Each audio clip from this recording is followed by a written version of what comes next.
Jangan bicara rumah tangga dengan duda, dengan janda. Ini nggak nyambung nanti. Karena mereka akan memandu seperti apa yang mereka lakukan.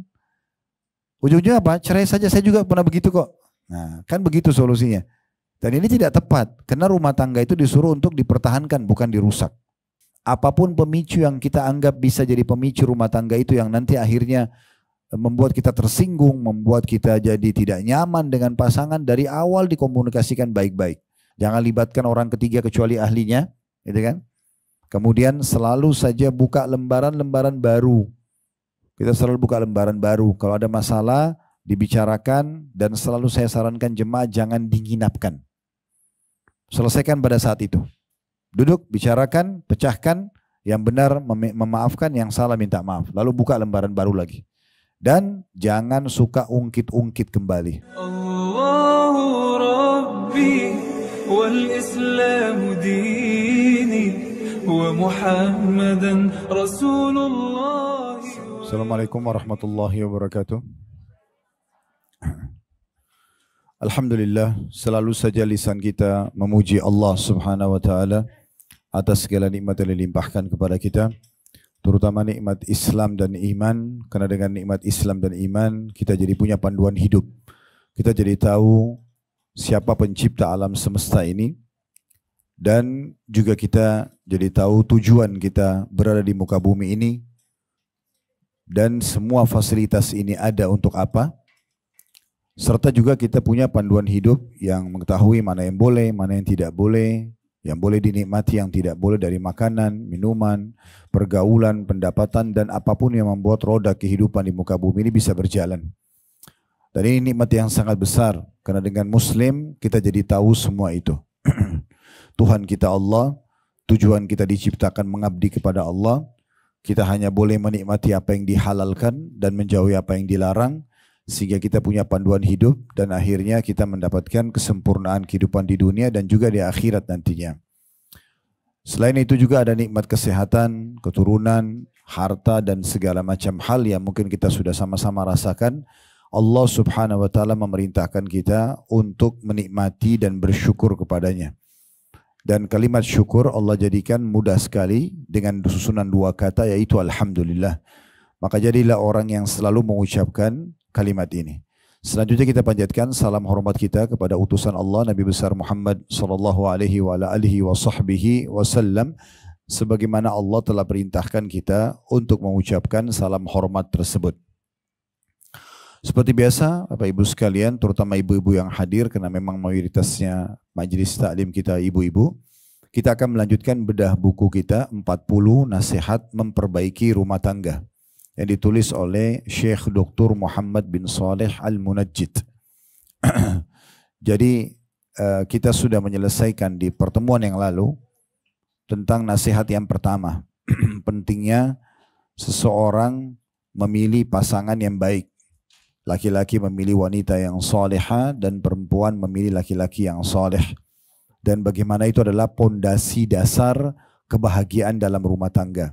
Karena kalau pasangan kita sudah mengenal Tuhannya Allah, dia mengikuti peraturan-peraturannya yang dia nikmati, yang halal saja, karena semua yang halal itu pasti baik buat kesehatan kita, dari makanan, dari minuman, begitu juga dengan penampilan, maka akan baik pandangannya di tengah-tengah manusia, begitu juga dengan pendapatan, semua itu akan baik karena tersortir. Yang ada hanya yang dibolehkan saja oleh Allah Subhanahu wa taala. Maka secara otomatis dia juga akan bisa menjalankan tugasnya sebagai pasangan yang baik. Nabi SAW sudah mengingatkan agar setiap orang di antara kita, apakah masih bujang laki-laki atau gadis perempuan atau janda ataupun duda, semuanya yang mau melangkah untuk menikah, maka wajib bukan pilihan untuk mendahulukan agama calon pasangannya. Jadi bukan mendahulukan dari sisi materinya saja dan kelebihan fisik, tapi mendahulukan agama, karena agama, kalau seseorang itu sudah beragama, berarti otomatis dia punya panduan hidup, seperti itu. Dan ini sudah panjang lebar kita jelaskan pada pertemuan yang lalu, kedudukannya. Kalau ada seseorang di antara kita sudah terlanjur telat, karena dia memiliki pasangan yang jauh dari agama, sehingga sulit sekali misalnya ibu-ibu mengajak suaminya untuk sholat berjamaah misalnya, ya, ingin sholat malam bersama, ingin juga pengajian bersama misalnya, atau mungkin ya ingin bertanya tentang masalah hukum agama tapi dia tidak bisa menjawab, maka jangan ini diwariskan kepada anak-anak perempuan kita. Cukup kalau kita dulu misalnya tidak berhasil dalam poin ini, maka jangan wariskan keburukan tersebut. Sekarang justru harus kita memberikan kepada anak-anak kita calon-calon pasangan yang baik agamanya. Karena orang yang agamis itu pasti baik dengan izin Allah SWT. Kalau ada Bapak Ibu punya persepsi atau punya pengalaman pribadi berkenalan dengan orang yang kedoknya saja beragama, mungkin penampilan dia saja, performanya saja, maka itu tidak boleh jadi tolok ukur. Jangan Bapak Ibu selalu mengambil, ya, menilai agama itu dari kesalahan seseorang yang pernah kita trauma berinteraksi dengan dia. Ini keliru, ya. Karena memang agama tidak akan mengajarkan hal-hal yang buruk. Jadi kalau misalnya kita pernah ikut di majelis taklim, kemudian ternyata kita kenalan dengan seseorang dan orang itu ternyata performannya adalah agamis. Namun setelah itu kita temukan ternyata orangnya penipu. Misal dia utang tidak bayar, kemudian dia pernah ngajak investasi, lalu kemudian dia curang. Maka ini bukan menjadi tolok ukur semua orang yang di majelis taklim seperti itu. Kita tidak adil namanya. Ya. Karena memang orang ini walaupun penampilannya agamis, tapi belum tentu dia benar. Karena memang dia belum menjalankan agama dalam kehidupannya. Karena orang kalau sudah masuk iman dalam hatinya, maka secara otomatis apa yang nampak secara zahir itulah yang ada dalam hati dia. Kalau dia nampak senyum, dia ramah, maka memang begitu hati dia. Kalau memang dia jujur dengan tutur katanya, hatinya pun akan seperti itu. Nah ini orang yang memang betul-betul menerapkan agama Islam sebagai agamanya. Nah yang kita maksudkan adalah figur seperti ini. Bukan figur orang yang justru hanya menjadikan agama hanya kedok. Dan subhanallah, kuasa Allah subhanahu wa ta'ala, sehebat apapun seseorang mengemas cara dia, seakan-akan dia tampil beragama, kemudian ternyata dia menyembunyikan banyak hal dalam hatinya dan sikapnya.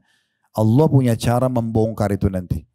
Jadi kalau misalnya Bapak Ibu menemukan, oh ternyata orang pengajian ini ternyata dia menipu, oh pernah dia berbohong misalnya. Maka Allah punya cara membongkar itu supaya kita mengetahui keburukan orang tersebut dan tidak boleh kita memukul rata semua orang di pengajian atau semua orang yang berpenampilan agamis seperti ini, tidak. Ya karena memang tolok ukur agama ini penting sekali.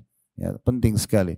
Baik itu dalam memilih pasangan, baik itu memilih partner bisnis, baik itu memilih tetangga, baik itu memilih pemimpin dan segala macam hal.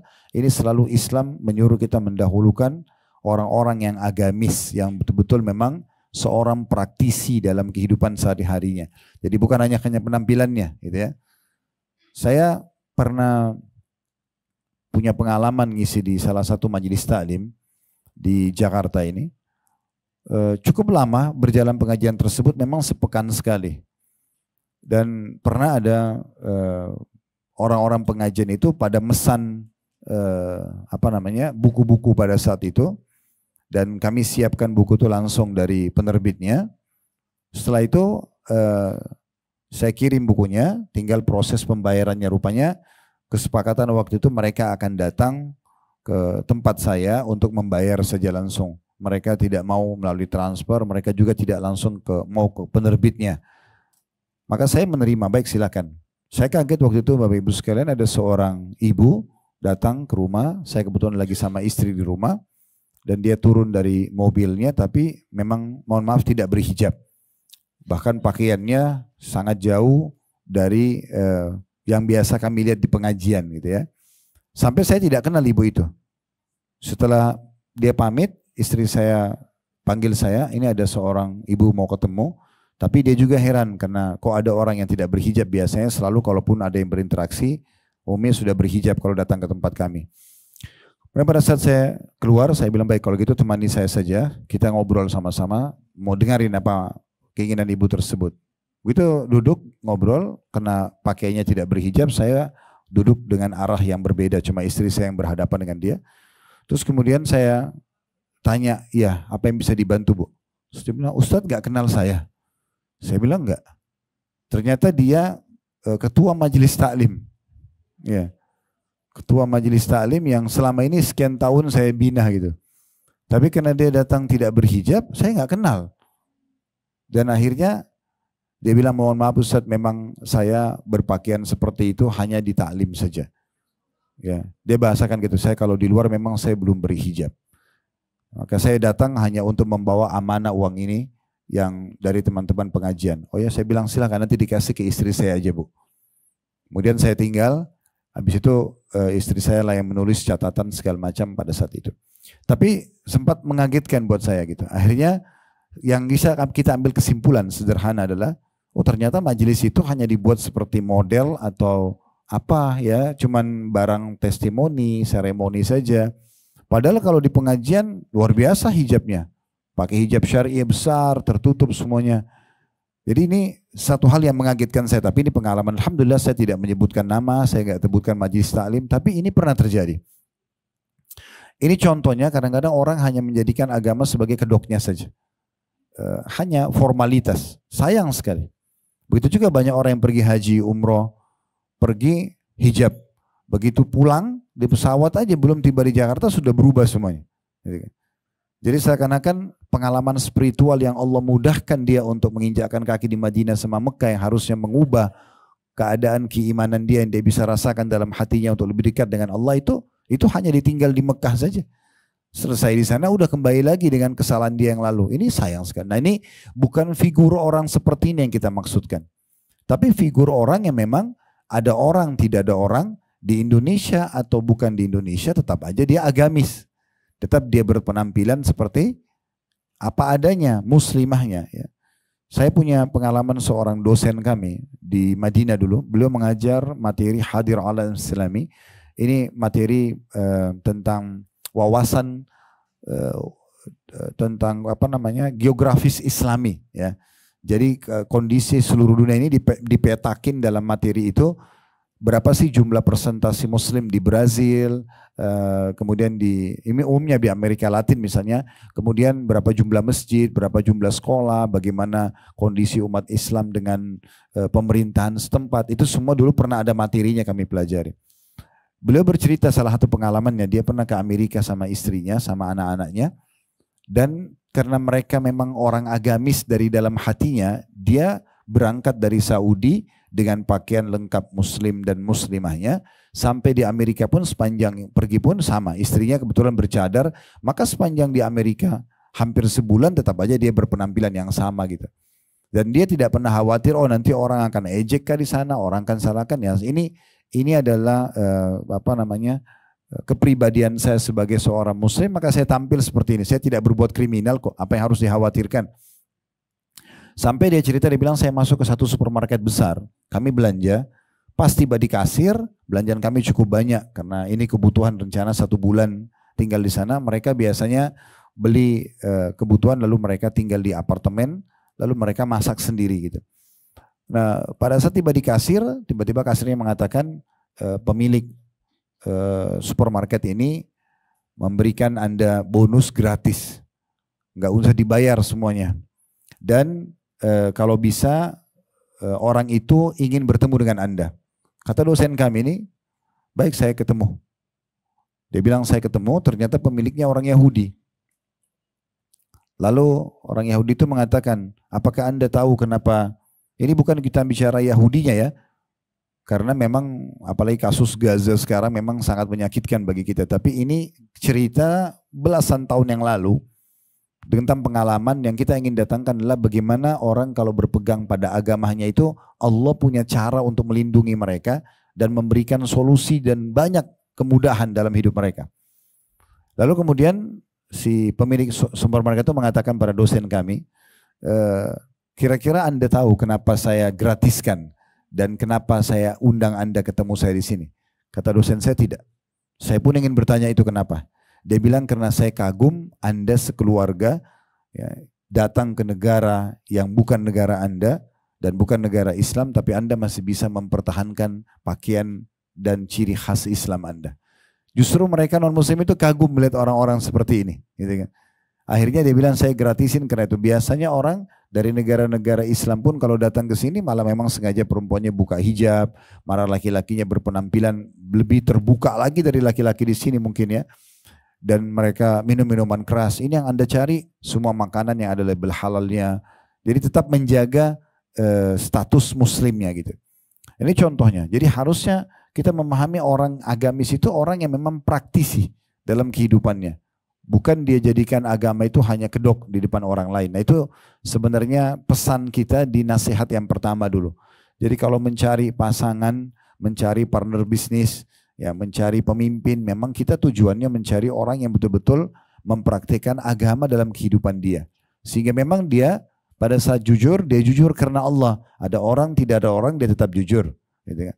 Pada saat dia dermawan, ada orang, tidak ada orang, melihatnya tetap aja dia dermawan. Berbagi dengan orang lain. Ada orang, tidak orang, tetap aja dia pemaaf misalnya.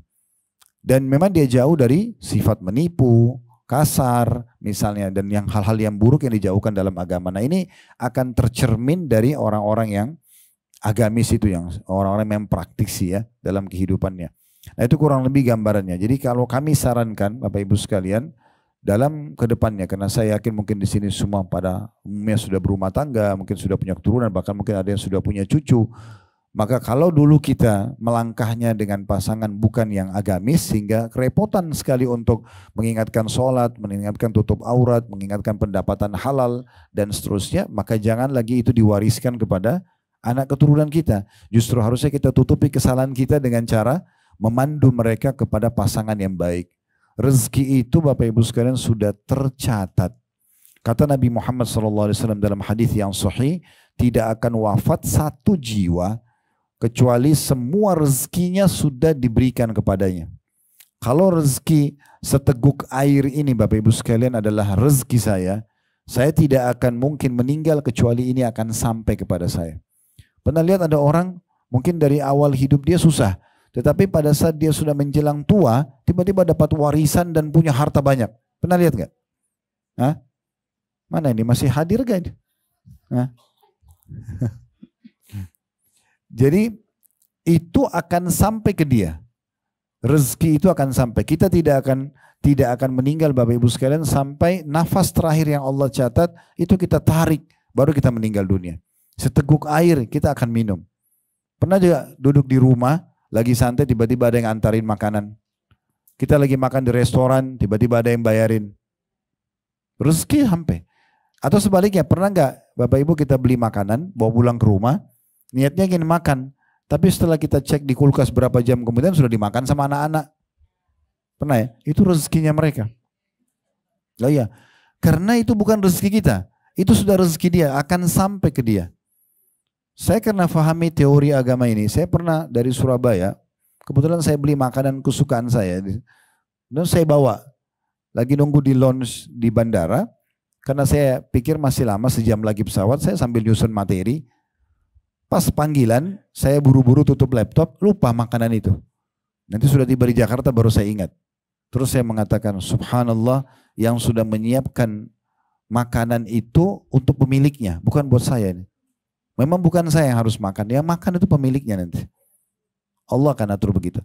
Jadi maksudnya apa? Kalau ada yang mengatakan begini, saya sebenarnya Ustaz mau sih cari pasangan yang soleh atau soleha, atau saya ingin mencari anak mantu misalnya ya. Tetapi orangnya beragama, cuman mungkin kurang dari sisi finansial. Nah ini jadi masalah ini. Dia kadang-kadang terkurung dengan masalah rezeki.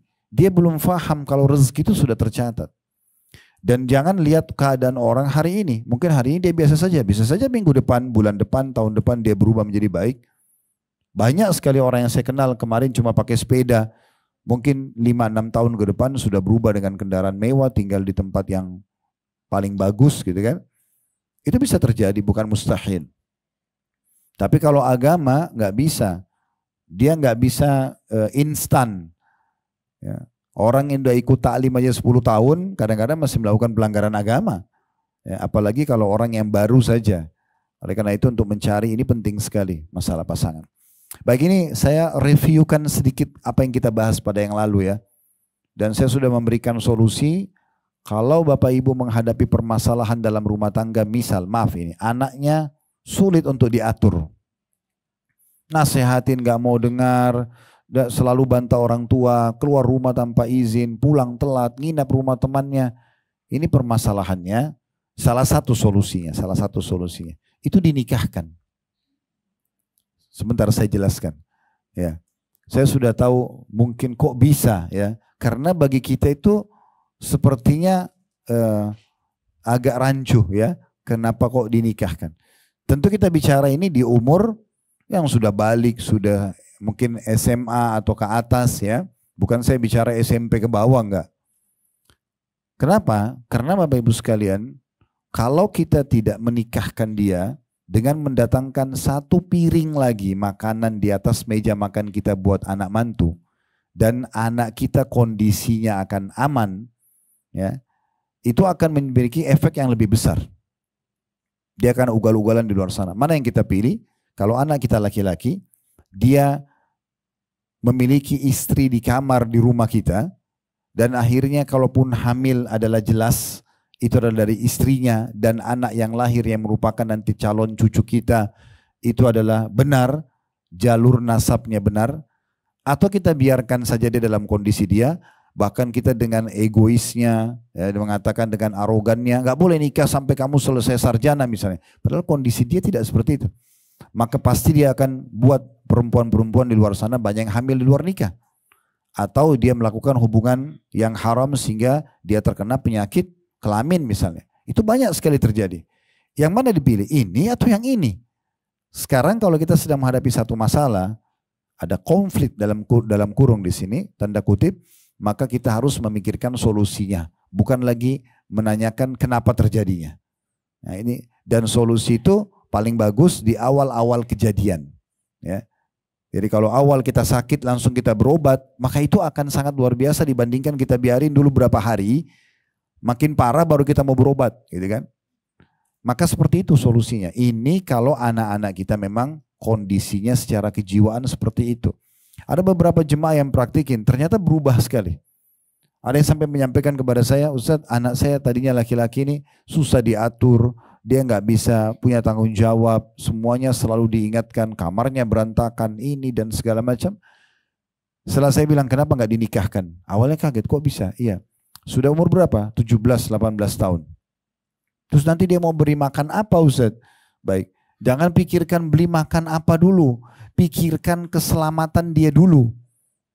Jangan pikir beri makan apa, gitu. Dia ini kita perlu selamatin. Kalau dinasehatin nggak mau, dipanggilin Ustadz mungkin ceramain nggak mau dengar.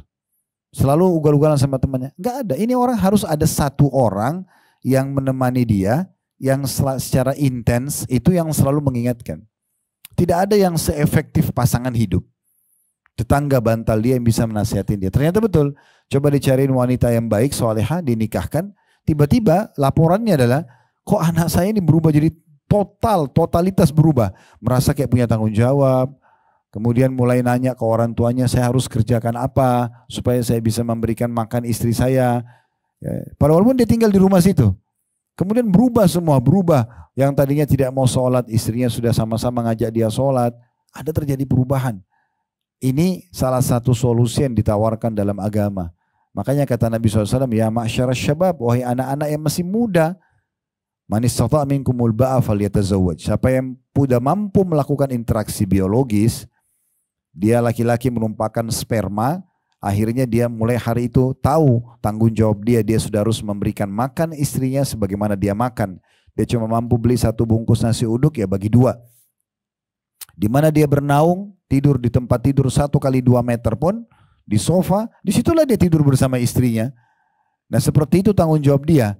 Dia menggunakan transportasi walaupun belum punya pribadi, dia naik umum, kendaraan umum, maka sama istrinya akan naik bersama dia. Itu siapa yang mampu itu, dan si perempuan juga siap menerima sperma untuk melayani suaminya, hanya bersama suaminya. Suaminya lagi minta apa itu aja dikerjakan sama-sama, melayaninya, mengurus rumahnya, kalau sudah punya anak menjadi ibu dan mendidik anaknya. Maka kata Nabi SAW, falyatazawwaj, segera menikah. Gitu. Karena manfaatnya fa inna aghaddu basar, akan menjaga pandangan mata dari yang haram, dan juga ahsanu lil farj, menjadi tameng yang paling kuat untuk terjadi pelanggaran di kemaluannya atau berzina. Dan kata Nabi SAW, siapa yang belum mampu maka dia seharusnya berpuasa. Ini tentu salah satu solusinya, ya. Kalau yang mau efektif. Tapi kalau anak kita misalnya enggak ugal-ugalan, kalau dinasihatin dengar, selalu bakti sama orang tua, di sekolahnya prestasi, enggak masalah, kita kasih pilihan saja. Nah kalau sudah mau nikah bilang ya, nanti saran kita kasih saran itu adalah cari orang yang beragama. Ya kan, nanti yang perempuan mungkin sudah tutup aurat, mungkin sudah sholat 5 waktu, laki-laki juga begitu, dari keluarga yang baik-baik, jadi supaya juga rumah tangganya nanti kita harapkan bisa langgeng. Nah ini yang dimaksudkan dengan poin yang kita bahas pada nasihat yang pertama dulu, ya, yang lalu. Saya bahas ini karena memang ada koneksinya dengan bahasan kita pada nasihat yang kedua, ya. Nah sebelum kita masuk ke nasihat yang kedua dari 40 nasihat memperbaiki rumah tangga, kita perlu perhatikan Bapak Ibu sekalian, yang sedang kita bahas adalah memperbaiki rumah tangga. Berarti bukan baru mau membangun sebenarnya ya, tapi bagaimana rumah tangga yang sudah ada kita perbaikin. Ingat, untuk menjadi seorang yang juara di sekolah atau juara di satu perlombaan itu gampang. Tinggal kita pelajari caranya, kita berusaha maksimal, misalnya lomba lari, kita latihan. Kemudian kita selalu mengikuti protokol yang adalah, protokol kesehatannya, karena seorang atlet mungkin berbeda daripada orang yang biasa misalnya. Dan terus dia latihan, dia berusaha, lama-lama dia akan bisa mencapai itu. Tapi yang sulit adalah bagaimana mempertahankan agar selalu berada di nomor 1 itu. Untuk menjadi juara 1 di kelas itu enggak sulit. Kita tinggal belajar, hafal, kita berusaha ikuti instruksi dan panduan dari dosen ataupun guru, maka kita akan bisa juara. Tapi mempertahankan setiap tahun juara ini, itu yang butuh upaya khusus. Nah sama, menikah gampang. Setelah akad nikah, sekarang bagaimana mempertahankan rumah tangga itu. Saya buat konsep pelatihan, namanya manajemen rumah tangga Islami, itu sampai 10 kali pertemuan. Maksudnya 10 kali pertemuan itu 10 kali diadakan pesantren kilat. Manajemen rumah tangga Islami 1 itu butuh 3 hari. Jumat, Sabtu, Ahad biasanya kita nginap di hotel. Setiap keluarga datang mendaftar. Jadi hari Jumat ada materi, hari Sabtu materi, hari Ahad juga sampai menjelang check out hotelnya ada materi. Itu manajemen rumah tangga Islami 1 membahas tentang masalah hal dasar. Apa itu pernikahan, tujuan kenapa orang mau menikah, kemudian tata cara ta'aruf Islami yang tidak butuh ada pelanggaran agama. Bagaimana saya mengenal dia, sementara saya ini mau jadi pasangan hidupnya. Bagaimana bisa dalam 1 hari saja, saya bisa tahu orang ini baik atau tidak baik. Itu ada caranya dalam Islam. Kemudian setelah itu bagaimana pernikahan Islami, yang tidak ada pelanggaran agama karena kita mau ini adalah ibadah sehingga tidak ada pelanggaran agama. Kemudian hak dan kewajiban suami istri. Di manajemen rumah tangga Islami 2, 3 hari juga dia. Jumat, Sabtu, Ahad itu ada materi tentang hak ya, orang tua, hak anak, kemudian hak kerabat. Jadi nanti kita akan bahas panjang lebar tentang masalah kedudukan orang tua, bagaimana bakti kedudukan anak-anak dan hak mereka termasuk akikahnya, memberikan nama yang baik, ya, kemudian memberikan pendidikan yang baik dan seterusnya. Itu semua ada bahasan sendiri selama 3 hari. Nah dari manajemen rumah tangga Islami 3 sampai 10 itu khusus 30 kiat mempertahankan rumah tangga. Ini lebih banyak. Jadi cuma 2 kali daurah itu adalah hal dasar dalam pernikahan. Mulai manajemen rumah tangga Islami 3 sampai rumah tangga Islami 10 itu semuanya membahas 30 kiat mempertahankan rumah tangga. Karena dalam mempertahankan ini itu butuh ilmu khusus gitu. Karena kalau tidak 30 tahun seorang laki-laki terbiasa dengan satu pola makan, pola fikir, pola tidur, di satu lingkungan, satu keluarga, dan si perempuan juga misalnya istri ini, tadi ini suami, istri 25 tahun misalnya disama, di pola makan, pola fikir, dan berbeda lah pola hidup. Kemudian ini bersatu, ini kan ada gesekan-gesekan ya. Nah bagaimana gesekan ini nanti justru menjadi pelumasnya ya, supaya rumah tangga itu malah lebih baik berjalan. Seperti kalau mobil itu kendaraan bahan bakarnya, bukan malah ini jadi pemicu tidak cocok kemudian dihancurkanlah rumah tangga tersebut, cerai saja selesai gitu kan. Padahal sebenarnya ini ada caranya. Nah ini untuk mempertahankan itu memang butuh hal yang luar biasa ya, upaya khusus yang kita akan bedah pada saat itu. Baik, saya perlu ingatkan sebelum kita masuk nasihat kedua, dalam memperbaiki rumah tangga ini dua hal kita ingatkan ya dalam pembukaan materi kita kesempatan ini. Yang pertama, Bapak Ibu sekalian, rumah tangga ini dan pernikahan adalah bahtera pahala terbesar dalam Islam. Ya, saya kasih contoh begini. Kita kalau lagi Ramadan, lagi puasa ya, dari mulai azan subuh kita sudah imsak, berhenti makan dan minum, dan biologis walaupun suami istri tentunya, kemudian sampai azan maghrib, kan begitu. Kapan dilanggar kan bisa batal. Nah mulai azan subuh sampai azan maghrib, Bapak Ibu lagi duduk kah, lagi ngobrol kah sama teman, lagi apalah aktivitas biasa selama bukan haram, kita tetap berada di bahtera puasa. Benar gak? Pahala puasanya tetap jalan. Iya kan? Jadi puasa itu pahalanya besar sekali. Kenapa? Karena dari azan subuh sampai azan maghrib, apapun aktivitas kita, tidur pun kita masih dalam bahtera puasa. Gini. Jadi itu besar sekali pahalanya kan? Karena semua aktivitas kita tetap ada di dalam. Jadi kita kayak muter-muter di kapal itu, di bahtera puasa itu. Apalagi kalau Bapak Ibu isi dengan majelis ilmu, baca Quran, sedekah, silaturahim keluarga, banyak, itu akan lebih banyak lagi pahalanya. Tapi kalau kita duduk aja di bulan puasa, lagi duduk, lagi nunggu waktu misalnya, itu tetap aja kita berada di bahtera puasa. Pahala puasanya tetap jalan. Sepakat gak ini? Oke. Nah, kalau rumah tangga itu luar biasa bahteranya. Dari mulai akad nikah sampai salah satunya meninggal. Pahalanya jalan terus. Ibu-ibu di rumah aja misalnya lagi nunggu suami. Suami kerja misalnya 8 jam. Ibu lagi tidak ada aktivitas, ibu di rumah misalnya. Anggaplah ibu di rumah misalnya. Atau anggap 8 jam itu waktu dia kerja, dengan macet pulang pergi anggap 4 jam habis. Misal lagi 12 jam kita nunggu. Ibu cuma nunggu di rumah aja. Rumah lagi kosong, ibu sendiri habis nata-nata rumah, ibu masak, ibu buat makanan, cemilan, sambil nunggu suami aja. Pahala. Pahala dia. Karena lagi dia ada di bahtera rumah tangga itu. Bisa ditangkap pesannya ya? Sama dengan suami, dia bekerja di luar sana. 8 jam, 10 jam dia habiskan. Tujuannya nanti untuk membiayai keluarganya, istri sama anaknya. Ini pahala semua.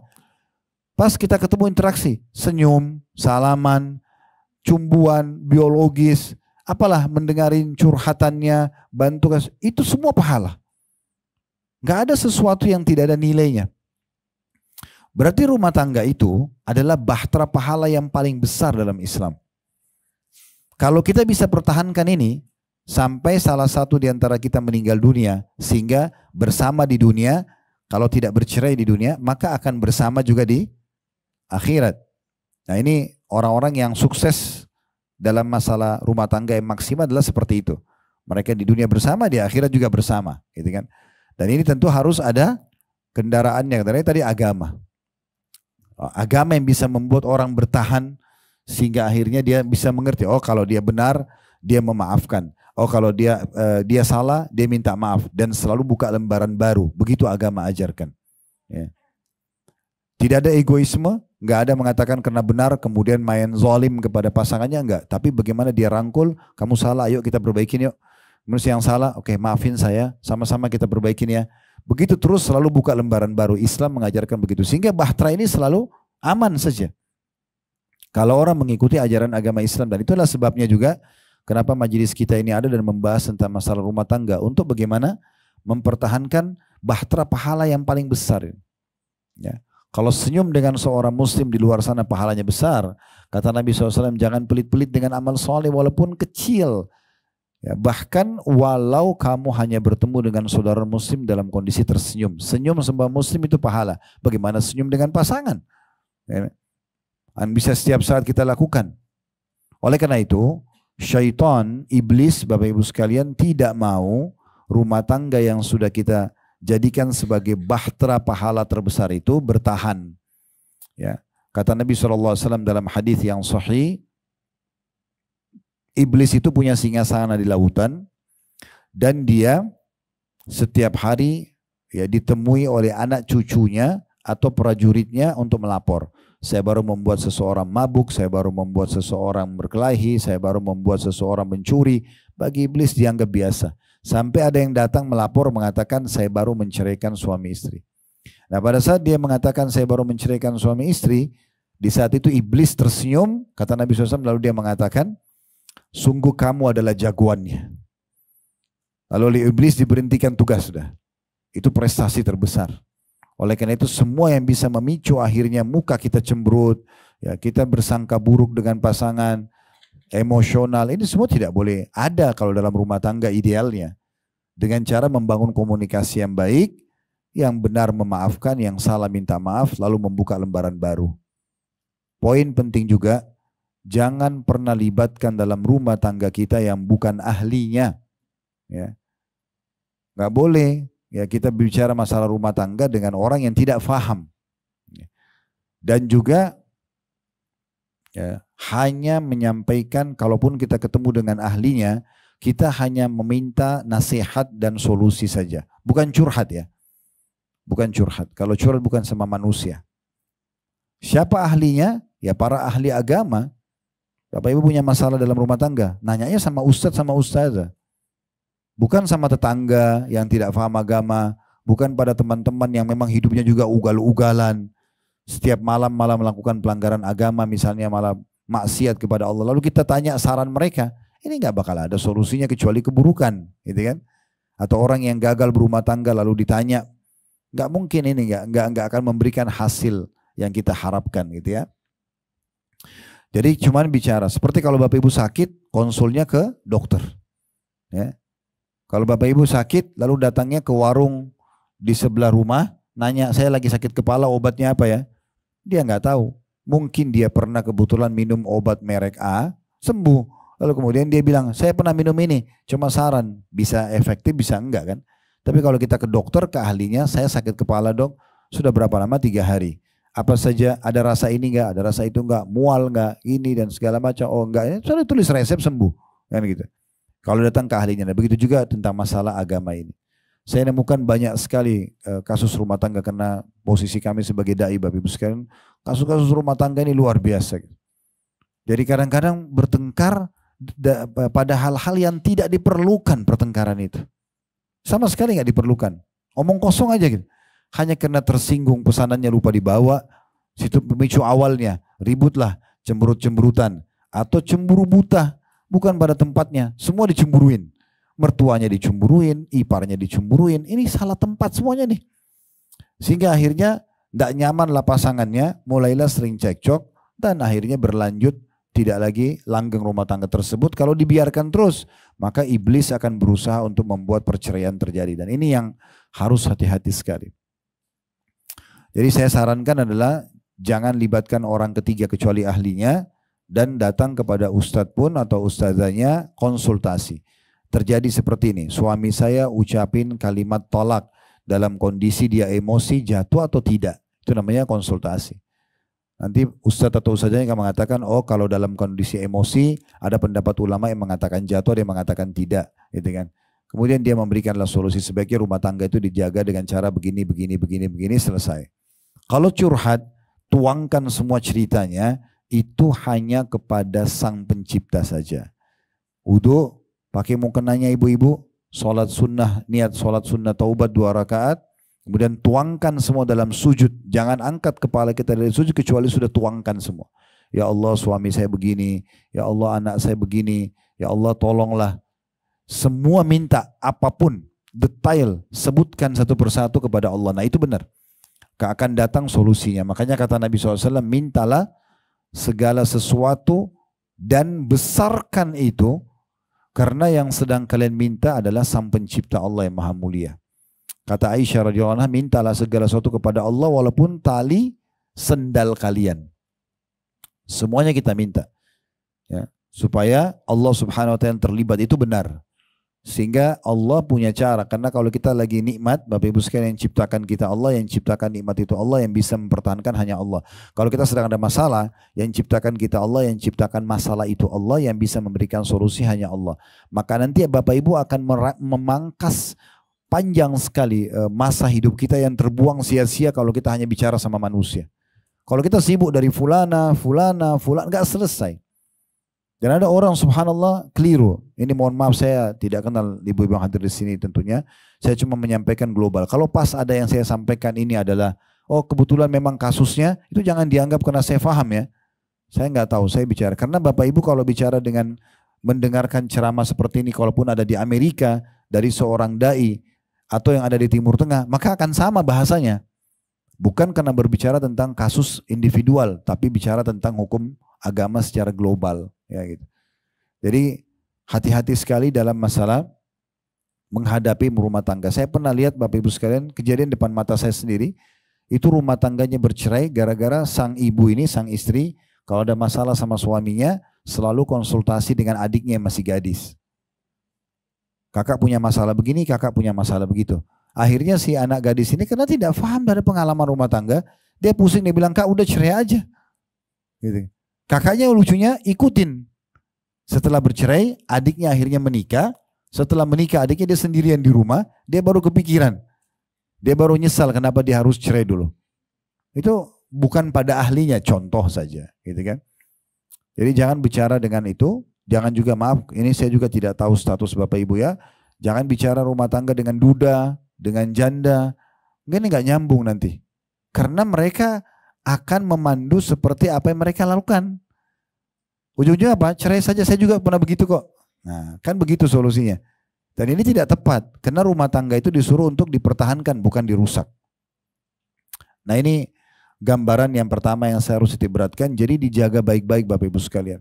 Apapun pemicu yang kita anggap bisa jadi pemicu rumah tangga itu yang nanti akhirnya membuat kita tersinggung, membuat kita jadi tidak nyaman dengan pasangan, dari awal dikomunikasikan baik-baik. Dikomunikasikan baik-baik, bangun rumah tangga itu. Dan saya contoh, ini pengalaman saya bilang sama istri, waktu awal kami nikah, kita ini berdua pegawai ya.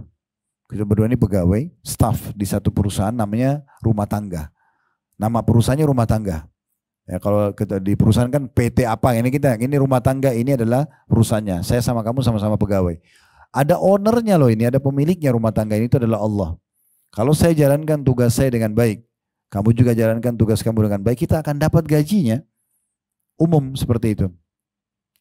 Maka kita harus tahu kita punya tugas dan kewajiban masing-masing dalam rumah tangga dan bagaimana kita menjaga keharmonisan rumah tangga tersebut. Nah, tadi saya sudah berikan kiat-kiatnya, jangan libatkan orang ketiga kecuali ahlinya, gitu kan?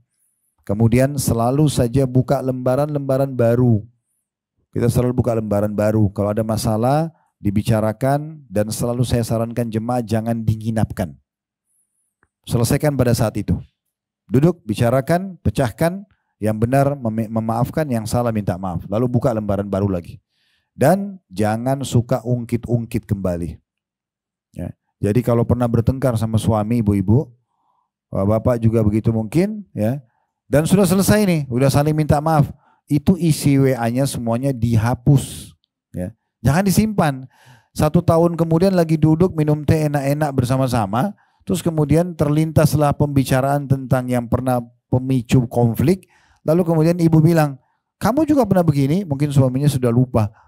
Loh yang mana? Ini bukti WA-nya masih ada. Diperlihatkan. Untuk apa? Syaitan sering bisikin itu ya. Mengingatkan seakan-akan jangan dihapus sebagai barang bukti nanti. Untuk apa? Barang bukti apa? Ya. Untuk apa disimpan sebagai barang bukti? Gak ada urusannya barang bukti. Kita ini mau mempertahankan rumah tangga atau sengaja mencari permasalahan dengan pasangan kita. Ya. Poin yang lain yang perlu diperhatikan Bapak Ibu sekalian, kiat mempertahankan rumah tangga ini ya. Kita harus fokus kepada permasalahan yang sedang terjadi. Semua masalah itu kan pasti ada pemicunya Bu ya. Maka kembali ke situ saja. Misal permasalahannya suami ngambek karena belum makan. Ibu belum siapin makan. Berarti masalahnya belum makan kan? Nah ini yang sedang dicari solusinya. Jangan suami bilang, kok kenapa kamu gak siapin makan? Oh kamu gak tahu, saya juga dari tadi urus anak-anak. Malah kemana-mana.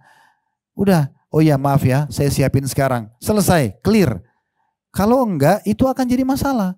Pada saat suami nunggu lama kena kelaparan, akhirnya dia jadi angkat suara, ibu jadi tersinggung, 2 hari nggak interaksi biologis. 1 minggu ngambek-ngambekan. Bahkan sudah terbuka pintu untuk merusak rumah tangga yang merupakan bahtera pahala terbesar tadi. Masalahnya cuma karena masalah telat makan. Masalahnya hanya karena lupa janjian. Masalahnya hanya ini dan itu, gitu kan. Ini poin penting, kerucutkan kepada permasalahannya apa dan fokus di situ. Gak usah bawa-bawa, jangan nanti karena bertengkar karena makanan tadi terus bawa-bawa keluarga, bawa-bawa mertua, bawa-bawa apalah, itu nggak penting sekali gitu loh. Ya kadang-kadang banyak hal yang tidak penting.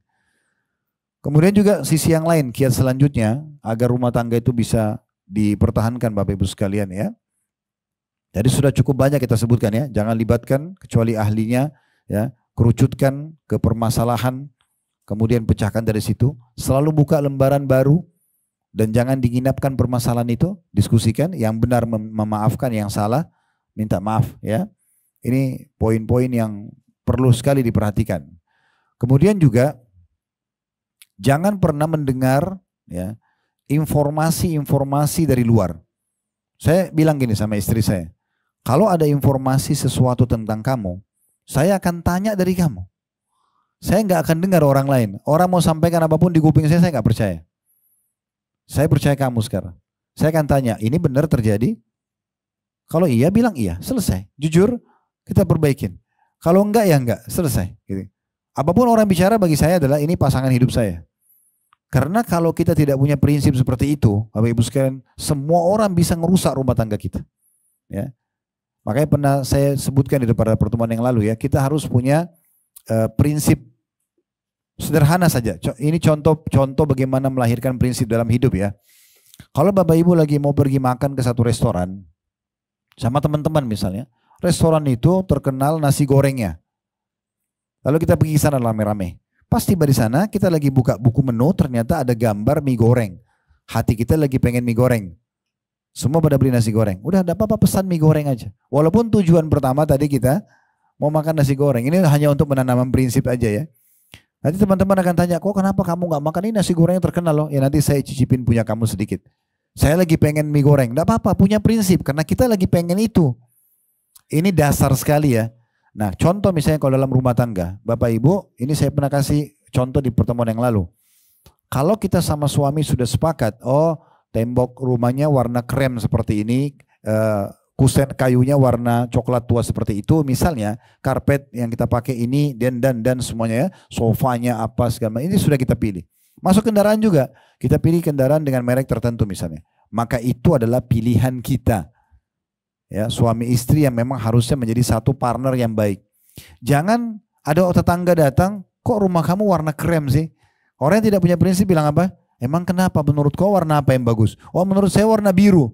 Karena nggak punya prinsip, dicatlah warna biru rumahnya. Kalau satu hari tamunya datang 5 orang, bukan jadi 5 warna tuh rumah. Contoh misalnya, ada orang baru beli kendaraan, karena nggak punya prinsip, teman-temannya pada grogotin dia, kenapa kamu beli merek itu, kenapa ini? Terus kena dia ditunjukkan sama temannya emang kenapa? Oh menurut saya merek ini lebih bagus. Dia bisa siap menjual mobil itu walaupun rugi, yang penting ganti seperti dengan merek yang temannya mau. Kenapa? Kenapa nggak bilang misalnya, oh ini pilihan saya sama suami. Ini memang pilihan kami. Jadi biarkan tamu yang datang tahu kita tuh berprinsip. Mereka nggak mudah untuk mengubah. Harus begitu rumah tangga. Kalau nggak kacau semuanya, gitu kan? Kacau semua. Semua orang bebas memberikan masukan. Semua orang bisa menyampaikan gosip atau berita tidak benar tentang pasangan kita. Kiat selanjutnya, Bapak Ibu sekalian. Jadilah pendamping, bukan pengawas. Ya. Jadi pendamping, bukan pengawas. Ibu-ibu nggak usah ambil tugasnya malaikat. Periksa HP suami, cari tahu isinya apa. Itu namanya pengawas. Kalau dari awal suami ibu tahu ibu begitu, mungkin dia tidak mau nikah sama ibu karena ibu jadi pengawas. Ya. Sebagaimana juga ibu pasti nggak nyaman kalau begitu diawasin sama suami. Setiap datang handphone dilihat, apa ini habisin umur untuk apa? Kita ini jadi pendamping. Pendamping itu Bapak Ibu sekalian adalah selalu, seperti kalau presiden sama wakil presiden. Ya, di mana-mana selalu bersama, bukan cuma sekedar foto. Ya, tapi selalu bersama-sama memang dalam kehidupan itu, sama-sama pecahin permasalahan, sama-sama mengeksekusi program, kan begitu. Nah itu yang harusnya terjadi. Jadi kalau ada ini godaan setan ini standar ini, seakan-akan oh saya punya hak, ada punya hak, nggak usah bilang punya hak di situ. Ibu dan bapak tidak punya hak otak atik apa yang Allah tutupin buat kita, nggak usah. Ya nggak penting. Tapi kan Ustadz mungkin dia selingkuh. Itulah bisikan syaitan ke ibu. Seakan-akan dia selingkuh. Kok mungkin tidak. Dan kalaupun dia melakukan pelanggaran agama, bukan tugas kita untuk menghukum dia. Ada Tuhannya. Allah titipin 3 malaikat di setiap manusia. Pencatat amal baik, pencatat amal buruk, dan ada 1 malaikat hafazah, penjaga. Yang mengawasin terus.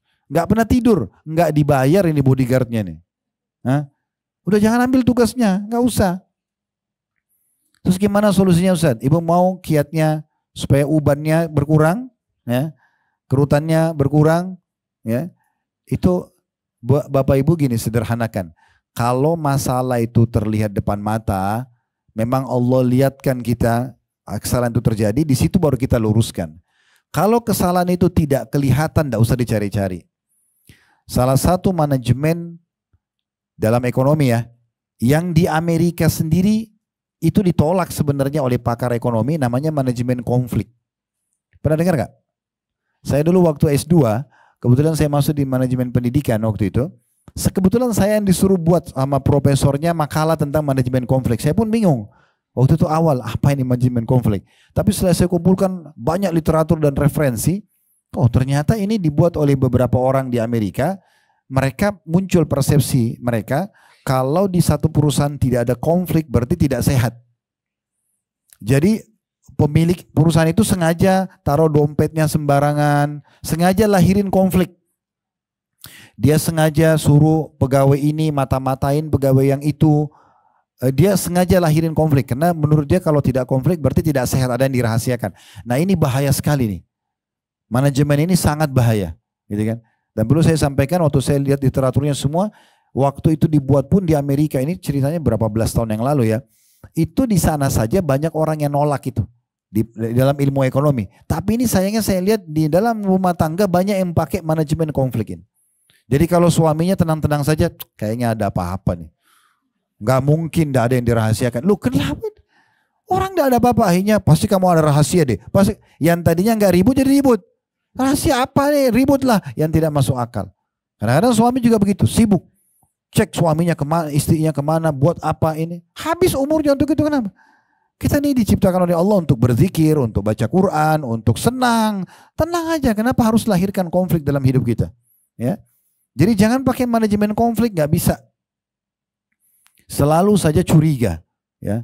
Kalau sekali lagi depan mata kita terlihat Bapak Ibu sekalian, terlihat ya, orang ini berbuat salah, nah di saat itu kita luruskan. Dalam Islam begini, supaya lebih jelas. Kalau misalnya kita sholat tadi duhur nih, habis selesai sholat duhur di masjid misalnya, kita nggak punya kewajiban dalam Islam, keluar masjid, pegang tangan semua orang di jalan, kamu sudah sholat duhur belum? Nggak ada dalam Islam itu. Tapi kalau kita lagi jalan sama seseorang, kemudian azan, kita bilang ayo sholat yuk. Oh iya nanti aja. Sampai habis sholat dia masih di tempatnya, dia nggak sholat. Maka di situ kita lihat kan kemungkarannya. Loh kenapa kamu nggak sholat? Itu wajib loh. Baru kita nasihatin. Tapi kalau kita tadi saya bilang, nggak tahu orang ini sudah sholat atau tidak, itu nggak ada urusannya sama kita. Jangan sengaja cari permasalahan, ngerti nggak? Nah kadang-kadang orang melahirkan konflik itu. Dia suka. Jadi jangan pakai manajemen konflik. Ini dijamin awet muda. Ya. Nggak ada permasalahan hidupnya. Gitu kan? Jadi jadilah pendamping bukan pengawas. Ini paham nggak ini? Ya, saya tinggalin pekerjaan sama keluarga saya, ibu-ibu juga ini bukan hanya untuk duduk sini seremoni doang. Ini ilmu, teori yang harus diterapin. Percaya sama saya Bapak Ibu sekalian, Bapak Ibu akan hidup tenang tanpa ini. Dengan melakukan ini, maksudnya tanpa menjadi pengawas. Jadi pendamping saja. Tidak usah curiga. Termasuk dalam poin ini adalah ulama mengatakan tidak boleh dalam Islam sengaja menanyakan pada pasangan, kamu pernah berzina nggak? Nggak boleh tanya pasangan begitu. Kalau kamu tidak mengaku, tidak sumpah atas sama Allah, saya nggak mau layani kamu biologis. Ini nggak boleh dalam Islam. Yang bertanya yang salah. Kalau dia bilang, ya sudah saya sudah berzina 100 kali, gimana? Sakit hati nggak? Terus ngapain nanya? Orang sudah jadi suami, jadi istri kan? Gak usah nanya. Ada Tuhannya. Zina haram gak? Haram. Baik. Yang akan hukum siapa? Allah yang mengharamkan, bukan kita. Ngapain kita habisin umur untuk itu? Kan gitu. Nah kadang-kadang orang itu begitu. Jadi akhirnya semuanya jadi konflik. Konflik yang luar biasa. Saya tidak tahu kenapa ya. Saya pernah mengunjungi salah satu kerabat. Waktu itu di Surabaya. Terus saya lihat konflik ini kayak satu hal yang mewarnai kehidupan keseharian. Tidak ada hari kecuali harus ribut di antara mereka. Jadi saya waktu tanya, memang begitu kan rumah tangga mereka. Jadi hanya karena baru beli mesin cuci waktu itu ya, kejadiannya begitu. Kemudian istrinya hanya salah karena belum tahu caranya. Kemudian suaminya ngamuk-ngamuk, sekarang kan sudah menyatakan satu kesalahan besar banget. Kenapa nggak dipandu, kasih instruksi yang baik? Gini loh sayangnya, caranya gini. Printkan kertas, tempelin di situ. Misal, kan masih banyak cara yang baik gitu kan, yang kita bisa. Atau mungkin kita juga sama, ibu-ibu mungkin maunya suaminya, mungkin ibu terbiasa bersih rapi, suami masih kalau keluar mandi taruh handuk sembarangan, pulang kantor sepatunya sembarangan. Jadikan aja sebagai ajang pahala itu. Ya tinggal diangkat, selesai. Berapa meter sih jaraknya, berapa banyak sih beban energi yang harus kita keluarkan, kan tidak besar sebenarnya. Nah ini poin penting ya. Jadi jadilah pendamping, bukan pengawas ya. Ini berlaku juga sama anak-anak ya. Kalau ibu-ibu yang sudah diamanahkan oleh Allah anak-anak, kapan ibu selalu memposisikan diri saya sebagai ibu dan menggunakan power itu dengan cara otoriter, maka anak itu akan menjauh. Tapi kapan kita bisa menjadi sahabat dia, teman dia, datang ke kamarnya, ucapin salam, ya, apa mungkin kebutuhan dia kita penuhi, kemudian kita ajak siapa di sekolah tadi belajar apa aja nak. Ibu sebenarnya nggak perlu dijelaskan bab biologis, bab materi biologinya atau geografinya itu dengan rinci, enggak. Cuma mau tahu tadi belajar apa saja. Oh tadi biologi, biologi, geografi dan fisika dan seterusnya, matematika. Misal contoh. Udah, oh yang penting sudah tahu. Terus kalau saya biasa sama anak-anak ya, saya katakan, terus siapa, berapa orang nak temannya di kelas? Oh ada 30 orang. Siapa aja namanya? Sebenarnya saya nggak butuh tahu namanya ya. Tapi pertanyaan saya ini memunculkan satu persepsi positif dari anak saya. Oh ayah saya peduli ya. Terus dia sebutin nama anaknya, temannya si fulan, sebut semua. Habis itu saya bilang, siapa yang paling pintar? Oh si fulan. Nah, oke, kenapa pintar? Oh kalau guru bertanya dia bisa jawab. Dia selalu bawa buku. Dia selalu begini dan begitu. Oke, ikutin ini ya. Orang seperti ini diikutin. Siapa kira-kira di antara 30 orang itu yang tidak baik? Oh si fulan, kenapa? Karena selalu tidur, selalu iseng ganggu temannya. Oke, jangan diikutin ya. Misal, nah ini kan kita hadir dengan dia ya. Kenapa banyak anak-anak itu akhirnya lari dari rumahnya, kurang ajar sama orang tuanya? Karena dia dapat di luar orang yang mau dengarin dia. Orang yang mau jadi sahabatnya ya. Kalau kita di rumah taunya sosok orang tua yang menakutkan, ya, sosok yang selalu menjadi pengawas. Nah ini, itu poin yang harus juga diperhatikan. Nah ini mungkin yang saya ingin sampaikan dalam poin tentang masalah memperbaiki rumah tangga. Nasihat yang kedua, atau sebelum masuk nasihat kedua tentang pentingnya kita menjadikan rumah tangga sebagai bahtera pahala terbesar. Kemudian yang kedua adalah beberapa kiat untuk menghadapi atau menghilangkan konflik ya dalam rumah tangga. Yang tidak kalah penting tadi, jangan pernah juga lupa berdoa Bapak Ibu sekalian ya. Ulang-ulangi doa Rabbana hablana min azwajina wa dzurriyyatina qurrata ayun waj'alna lil muttaqina imama. Ini ayat Al-Qur'an ya. Yang artinya, ya Allah, jadikanlah pasangan-pasangan kami, anak-anak kami, semuanya penyejuk hati kami, dan jadikanlah kami pemimpin orang-orang beriman. Kalau belum hafal bahasa Arabnya, bisa terjemahannya dulu, ya diamalkan. Ya Allah, ya tolonglah atau perbaikilah pasangan-pasangan kami, dan keturunan-keturunan kami, dan jadikan mereka penyejuk mata kami. Selalu saja kita bahagia kalau bersama dengan mereka. Dan jadikanlah kami pemimpin orang-orang beriman. Nah ini kita closingnya dengan selalu berdoa, baca doa. Doa ini bahkan boleh dibaca bagi orang yang belum berumah tangga juga. Atau orang yang belum berumah tangga gagal, sekarang dia mau berumah tangga lagi. Maka dia tetap membaca, minta, mohon kepada Allah, nanti kalaupun ada pasangannya dan keturunannya lagi, maka itu semua jadi penyejuk mata. Dan jadikanlah kami pemimpin orang-orang beriman. Ya. Baik, kita masuk sekarang ke nasihat kedua. Saya akan bacakan. Ini hanya ada 2 lembar atau 3 lembar kurang lebih ya. Upaya membentuk atau memperbaiki istri. Ya. Di sini juga bisa kita bilang memperbaiki pasangan suami. Nanti akan saya berbagi kiat-kiatnya ya. Kita mulai dulu bagaimana memperbaiki istri ya. Di saat ditemukan ada hal-hal yang kurang baik ya. Kata penulis, apabila istri adalah wanita salihah, maka inilah kenikmatan serta anugerah besar dari Allah Subhanahu wa taala. Jika tidak demikian, maka kewajiban kepala rumah tangga adalah mengupayakan perbaikan. Kalau seorang wanita muslimah yang tahu dan kenal Tuhannya, maka ini akan menjadi karunia terbesar bagi seorang laki-laki ya. Karena kata Nabi SAW, 4 hal termasuk puncak kebahagiaan. Yang pertama disebutkan istri solehah. Ya. Tentu di sini bagi perempuan, laki-laki atau suami soleh. Dan yang kedua, rumah yang luas. Yang ketiga, tunggangan yang nyaman. Yang keempat, tetangga yang baik. Dan Nabi balik, 4 hal yang membawa kesengsaraan. Disebutkanlah istri yang durhaka. Ya, atau pasangan yang buruk lah ya. Kalau ibu-ibu berarti suami yang jahat. Itu kesengsaraan. Kemudian yang kedua, rumah yang sempit. Yang ketiga, tunggangan yang tidak nyaman. Yang keempat, tetangga yang buruk. Jadi memang dijadikan pasangan yang baik ini adalah pemicu utama daripada kebahagiaan itu sendiri. Hal ini atau hal itu di sini kata beliau, kalau orang itu beragama sebenarnya lebih mudah untuk dinasihatin. Kalau dia tidak beragama maka butuh upaya-upaya perbaikan ya. Hal itu bisa terjadi karena beberapa keadaan. Misalnya sejak semula ia memang menikah dengan wanita yang sama sekali tidak memiliki agama.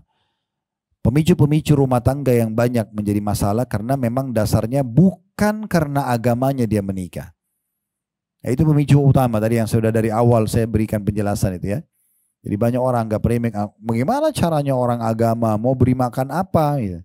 Bahkan kadang-kadang saya bicara dengan beberapa jemaah, Bapak Ibu sekalian masukkan anaknya sekolah di pesantren. Ustadz nanti mau dikasih makan apa? Nanti mau kerja apa? Subhanallah. Ini yang saya bilang tadi. Jadi masih persepsinya kalau sekolah pesantren susah rezekinya. Kalau sekolah umum berarti rezekinya akan luas. Ini salah. Rezeki sudah Allah bagi. Sudah ditentukan. Ya.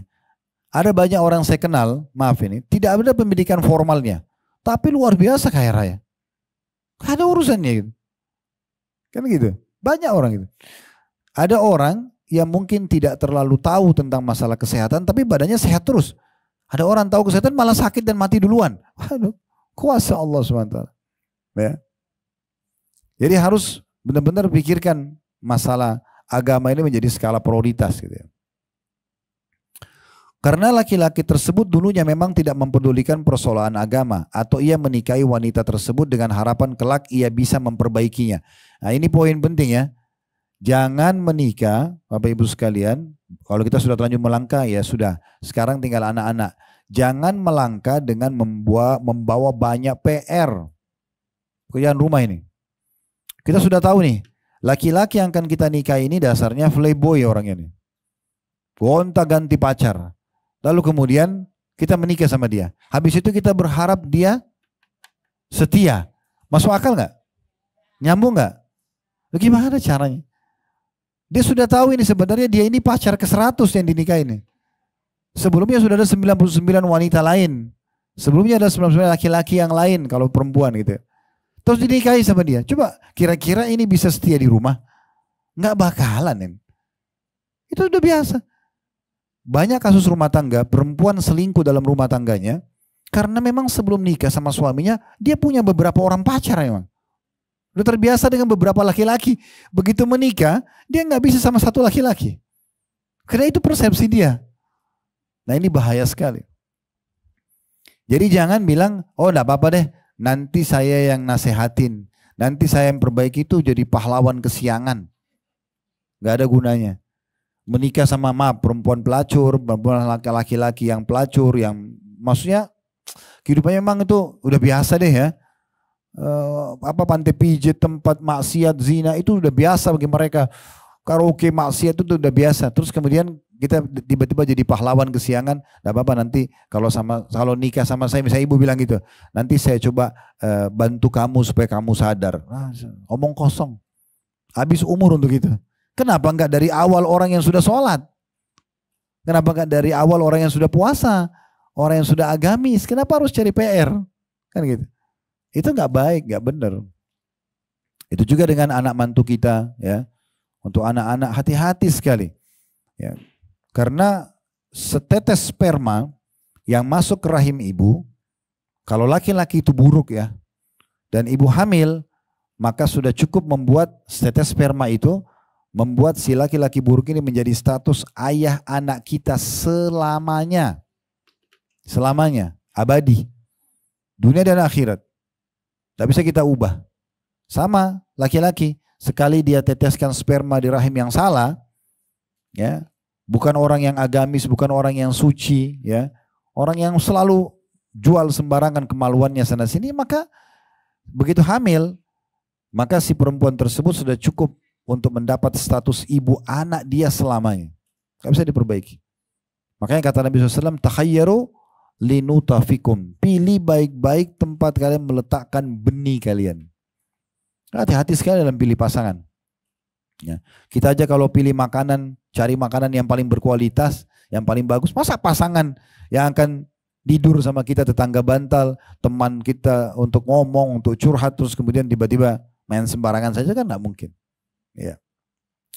Atau ia menikahi wanita tersebut dengan harapan kelak ia bisa memperbaikinya. Nah, ini nggak baik. Atau karena tekanan keluarganya. Ya. Dalam keadaan seperti ini ia harus benar-benar berusaha semaksimal mungkin sehingga bisa melakukan perbaikan. Ini maksudnya kalau sudah terlanjur terjadi, apa boleh buat? Ya, menikahnya bukan karena agama dulu, maksudnya bukan karena tahu ini perintah Allah dan Rasulnya, tapi karena keluarga yang suruh, hanya karena suka. Maka bagaimana caranya sekarang memperbaikinya? Ada sering kadang-kadang ibu pengajian begitu datang, Ustaz gimana ya, saya sudah 10 tahun menikah, suami saya nggak mau sholat, susah sekali sholat. Saya tanya, Bu, ibu sebelum nikah udah tahu kalau dia belum sholat? Iya. Loh, kenapa ibu nikah? Kesian benar posisinya Ustadz ini ya. Kadang-kadang Ustadz itu seperti kalau pesawat, udah sayapnya patah dua-duanya, baru dikasih, Ustadz tolong selamatin. Ya, ini gimana ya? Sama juga biasa ibu-ibu gitu kalau mau Ramadan. Pernah saya pengajian di akhir Sya'ban. 3 hari lagi mau masuk Ramadan, ada ibu yang nanya, Ustadz saya punya utang Ramadan 2 minggu bagaimana ya? Loh, ibu selama ini di mana aja nih 11 bulan? Kok sekarang? Jadi suruh Ustadz selama ini sisa 3 hari lagi mau Ramadan. Dia utang 2 minggu, terus 11 bulan kemana aja? Ustadznya disuruh kasih solusinya, coba. Gimana? Harusnya jangan begitu. Jadi jangan banyak bawa PR-PR yang tidak diperlukan sama sekali ini. Ya. Suami juga harus memahami dan menghayati benar bahwa persoalan hidayah atau petunjuk adalah hak Allah. Allah yang memperbaikinya dan di antara karunia Allah adalah atas hambanya Zakaria, Nabi Zakaria alaihissalam. Sebagaimana Allah firmankan dalam surah Al-Anbiya ayat 90, wa aslahna lahu zauja, dan kami perbaiki keadaan istrinya. Nah sekarang kita mau bahas ini dikerucutin, bagaimana kalau sudah terlanjur terjadi. Kan idealnya tadi menikah sama orang yang agamis, ternyata kita sudah terlanjur melangkah salah. Atau dulu memang kita kehidupannya memang masih jauh dari agama, sekarang sudah mulai ikut pengajian, tinggal pasangan kita masih belum mau. Gimana solusinya? Maka kiat-kiatnya yang disampaikan adalah yang pertama yang harus kita lakukan, kita beristighfar kepada Allah Subhanahu wa taala dulu. Istighfar ini tujuannya Bapak Ibu sekalian, kalau memang dulu melangkah kita menikah dengan pasangan kita sekarang salah, kita berharap Allah maafkan, gitu ya. Kita beristighfar dulu kepada Allah, introspeksi diri kita, astagfirullah ya Allah, kalau memang dulu hambamu keliru dalam memilih orang ini sebagai pasangan hidup, tapi sekarang sudah status suamiku, ini sekarang sudah status istriku, bagaimana harus aku yang lakukan? Ya, kita istighfar, introspeksi diri, kemudian berdoa kepada Allah Subhanahu wa taala agar dibantu oleh Allah untuk memberikan petunjuk kepada pasangan. Jangan buru-buru bercerai ya. Kita coba perbaikin dulu. Karena sudah terlanjur sekarang status ya. Status kita suami istri. Jangan mengubah status itu menjadi janda sama duda sebelum kita maksimal berusaha dulu. Walaupun dia dasarnya orangnya buruk gitu kan. Ini terjadi pada Nabi Zakaria, ini dikatakan di sini ya. Nabi Zakaria alaihissalam, beliau menikah dengan istri-istrinya ini dalam dua riwayat. Yang pertama itu tentang lisannya yang tajam, suka ngomong kasar sama suaminya. Dan yang kedua adalah mandul, gak bisa hamil punya anak. Tapi Nabi Zakaria alaihissalam meminta tolong kepada Allah, berdoa agar Allah memperbaiki istrinya. Dia minta agar Allah karuniai anak dari istrinya yang sekarang, yang sudah jadi status istri, dan Allah angkat kemandulan dia, serta Allah perbaiki keadaan dia yang lisannya tajam itu, suka nyakitin gitu ya. Maka Allah berfirman dalam surah Al-Anbiya, karena Nabi Zakaria berdoa kepada Allah, wa aslahna lahu zauja, dan kami perbaiki keadaan istrinya. Nah itu coba dilihat di halaman 14 tuh ya. Perbaikan itu, karena Allah bilang ya, dan kami perbaiki istrinya. Lihat gak? Lihat ya. Allahu alam, ini gak ada suara, senyap banget. Oh lihat, alhamdulillah. Soalnya senyap banget. Oh ya. Rupanya banyak yang kena kasus hari ini ya. Oke. Di situ Allah bilang kami perbaiki istrinya. Perbaikan itu baik berupa perbaikan fisik maupun agama. Maksudnya Allah perbaiki istrinya Nabi Zakaria karena dia berdoa kepada Allah. Jadi ibu bisa dengan maksimal setiap doa, setiap waktu mustajab antara kamu selalu doakan. Ya Allah berikan hidayah suamiku. Apa ibu berharap nih? Ya Allah buat dia lembut sama saya. Ya Allah buat dia sayang. Ya Allah buat dia jujur. Bahasakan semua. Minta kepada Allah SWT. Karena yang ciptakan kita dan dia Allah. Yang ciptakan juga karakter-karakter yang kita harapkan adalah Allah. Yang bisa mengubahnya dia adalah Allah. Ya, tidak ada yang bisa mengubah orang menjadi spontan berubah dengan jadi baik seperti agama, nggak ada. Agama itu betul-betul membuat orang pembohong jadi pemberani, jadi jujur, orang penakut jadi pemberani, itu berubah. Lihat orang kalau taubat tuh bagaimana dia berubah total. Nah itu hanya agama yang bisa. Ibnu Abbas radhiyallahu anhu, sahabat Nabi, berkata, dahulunya istri Nabi Zakaria mandul, tidak bisa melahirkan, maka Allah menjadikannya bisa melahirkan. Atha ini salah satu ulama di Mekah, atau ulama tabi'in, bernama Atha rahimahullah. Beliau mengatakan sebelumnya ia panjang lidah, suka kasar sama suaminya. Kemudian Allah memperbaikinya, jadi lembut. Nah gitu ya. Ini kiat yang pertama, dua kiat udah. Kiat yang pertama itu introspeksi diri dulu, dengan sambil istighfar kepada Allah. Mohon maaf kalau emang itu ada kesalahan, karena kesalahan kita ya. Dan ini bisa Bapak Ibu tarik ke semua kehidupan ya. Misalnya apa saja nih, ada orang gosipin kita, ada orang fitnah kita, ada apa saja. Yang pertama introspeksi diri dulu. Jangan salahin orang dulu, kita dulu. Kita langsung bilang sama Allah, ya Allah kalau seandainya ini karena sebab dosa hambamu, maafkanlah. Gitu kan? Kalau ini murni ujian, angkatlah. Nah kita begitu. Introspeksi. Kemudian yang kedua kita berdoa kepada Allah Subhanahu Wa Taala agar Allah membantu kita. Ingat sabda Nabi SAW, minta sesuatu dan lebihkan. Kalau minta kepada Allah itu, selama ibu bukan minta sesuatu yang bentrok dengan sunnatullah, peraturan Allah. Kayak misalnya jangan ibu bilang, ya Allah saya nggak suka laki-laki, hilangkan laki-laki, itu tidak mungkin. Karena kan sistemnya Allah laki-laki harus ada. Ya Allah hilangkan malam karena saya nggak suka malam, nggak bisa. Itu sistem yang Allah buat. Kalau ibu bukan minta sesuatu yang bentrok sama sistem, minta saja dan besarkan, nggak masalah. Jangan tanggung-tanggung, ya Allah berikan saya anak. Enggak, ya Allah berikan saya keturunan. Banyak sekalian yang baik, ya kan? Nanti Allah punya cara gitu, ya. Ya Allah luaskan rezeki saya. Bukan hanya sekedar ya Allah berikan saya kendaraan, enggak. Minta sekalian yang besar kepada Allah SWT. Dan jangan jadikan Allah Bapak Ibu sekalian nomor 30 dalam kehidupan kita. Ini istilah saya saja. Kayak misalnya ada orang gini kan, dia sakit. Yang pertama di otaknya adalah dokter siapa, gitu kan? Dokter 1, dokter 2, dokter sampai dokter 30. Kalau sudah mentok, dokter sudah angkat tangan, gak bisa sembuh-sembuh, baru dia sholat tahajud. Kenapa gak sholat tahajud dari awal? Sebelum ke dokter, tahajud dulu. Minta sama Allah ditunjukin dokter yang tepat, itu baru benar. Kan itu. Makanya kita dalam Islam, sebelum aktivitas, kita berdoa kan? Coba sebelum makan, sebelum tidur, sebelum keluar rumah, sebelum masuk kamar mandi, sebelumnya supaya kita minta Allah terlibat di situ. Itu yang harus kita lakukan. Kalau sebelum berobat kita minta ya Allah tunjukin dokter yang tepat, ya, obat yang tepat, insya Allah dengan sendirinya itu. Kalau ada yang tanya sama saya begini, Ustaz, lalu dari mana saya tahu ya kalau doa saya diijabah sama Allah? Kita kembali kepada sistem tadi sunnatullah, peraturan yang sudah Allah buat. Ini nanti kita jawaban doa tidak keluar dari sistem itu ya. Contoh misalnya, kita lagi lapar, kita mengatakan ya Allah hilangkan lapar saya. Apakah laparnya tiba-tiba hilang? Enggak. Allah akan buat, diilhamkan di pikiran kita dan hati kita, pengen makan. Kebayang makanan apa, kita makan, dikunyah dulu, diproses di usus, baru laparnya hilang. Sakit, oke. Kita sakit, ya Allah sembuhin. Allah buat kita bisa ketemu sama, nanti misalnya kita, ya Allah sembuhin penyakit saya gitu-gitu. Allah ijabah nih. Besok kita ketemu sama seorang teman, kebetulan bertamu atau ketemu di jalan misalnya. Di satu acara, terus ngobrol-ngobrol tidak sengaja kita bicara tentang masalah penyakit kita. Lalu dia bilang, oh setahu saya ada dokter yang bagus di sana misalnya. Ini bisa saja jawaban dari doa kita. Kita ke dokter itu, konsultasi cocok, resepnya cocok. Bukan teman kita yang sembuhin, bukan dokter itu, tapi Allah SWT yang sembuhkan, gitu kan? Ya Allah mudahin jodoh buat saya. Allah nggak akan lemparin manusia dari langit, tapi Allah buat tiba-tiba ada orang yang nawarkan untuk menikah. Jangan mudah untuk menolak. Coba diistikharakan, minta petunjuk kepada Allah Subhanahu Wa Taala, cari tahu lebih jauh informasinya.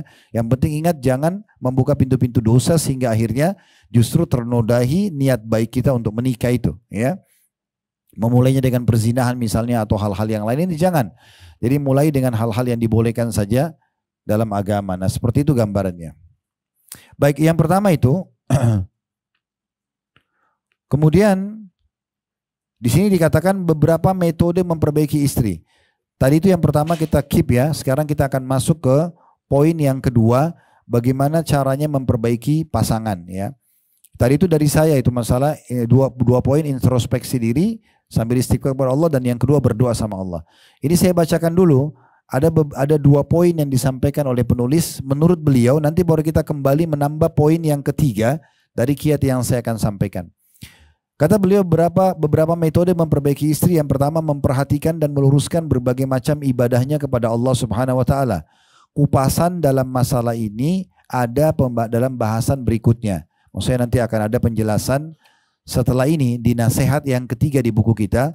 Jadikan rumah sebagai tempat zikrullah, atau bagaimana kita menciptakan suasana ibadah dalam rumah. Ini menurut beliau kiatnya. Kemudian yang kedua, upaya meningkatkan keimanannya. Misalnya menganjurkan bangun malam untuk sholat tahajud, membaca Al-Quranul Karim, menghafalkan zikir dan doa pada waktu dan kesempatan tertentu, menganjurkannya banyak bersedekah, membaca buku-buku Islami yang bermanfaat, mendengarkan rekaman kaset. Ini beliau bilang kaset karena buku ini sudah lama sekali ya disusun ya. Masih masa kaset dulu, sebelum DVD lagi ya. Artinya mendengarkan ceramah gitu ya, mendengarkan bermanfaat, ceramah ya yang bermanfaat baik dalam soal keimanan maupun ilmiah, yang terus mengupayakan tambahan koleksi ya kaset di sini dikatakannya, atau koleksi ceramah yang sejenis. Kemudian memilihkan teman-teman wanita soleha baginya sehingga bisa menjalin ukhuwah yang kuat, saling bertukar pikiran dalam masalah-masalah agama, serta saling mengunjungi untuk tujuan yang baik. Kemudian menjauhkannya dari segala keburukan dan pintu-pintunya, misalnya menjauhkannya dari kawan-kawan yang tidak baik serta tempat-tempat lingkungan yang buruk. Saya akan ulangi poin demi poin dulu. Sekarang ini posisikan suami mau memperbaiki istrinya. Ya. Jadi yang dia sampaikan beliau adalah beberapa metode memperbaiki istri. Ya. Jadi beliau mengatakan bagaimana sang suami meningkatkan keimanan istrinya dengan menganjurkan bangun malam untuk tahajud. Jadi misalnya suami itu tentu dia harus mulai dengan diri dia sendiri ya. Dia tidak mungkin kalau dia sendiri tidak tahajud lalu dia bilang kamu tahajud aja biar jadi baik, tapi dia tidur. Itu kan tidak mungkin. Tapi dalam sebuah hadis kata Nabi SAW, semoga Allah merahmati seorang suami yang kalau dia bangun untuk tahajud, dia akan bangunkan istrinya bersamanya. Ya, ayo sholat yuk misalnya ya. Kemudian kalau istrinya nolak maka dipercikin sedikit air bukan satu gayung ya. Ya, sedikit aja percikin untuk bangun sholat ya. Kemudian semoga Allah merahmati istri yang sebaliknya.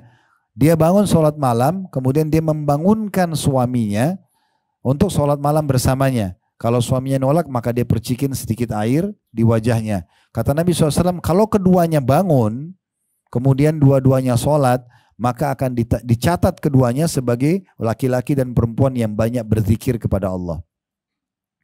Jadi keromantisan yang sebenarnya justru sama-sama ibadah. Nah itu diantaranya adalah bangun sholat malam sama-sama gitu ya. Kemudian membaca Al-Quranul Karim. Nah ini mungkin yang masih jarang juga. Bagaimana di rumah itu dibiasakan putar tilawah. Ya. Sekarang kan Masya Allah di medsos luar biasa. Ibu lagi di rumah, aktivitas apapun selalu aja nyalain TV-nya. Connect misalnya di YouTube siapa, Syekh Abdurrahman Sudes misalnya. Atau Syekh Yasir Dusar, itu siapa imam-imam haram dipilih, tilawakan. Dan ada kiat yang bagus ya untuk membuat anak-anak hafal Quran. Kalau mau cepat, usahakan setiap hari perdengarkan mereka 1 juz. Ya itu apalagi kalau umurnya masih di bawah 5 tahun. Itu cepat banget ya. Jadi dengarkan mereka 1 juz 1 hari. Dengarin aja, jadi biar dia lagi main, lagi lari-lari, tapi tilawah itu jalan terus. 1 juz.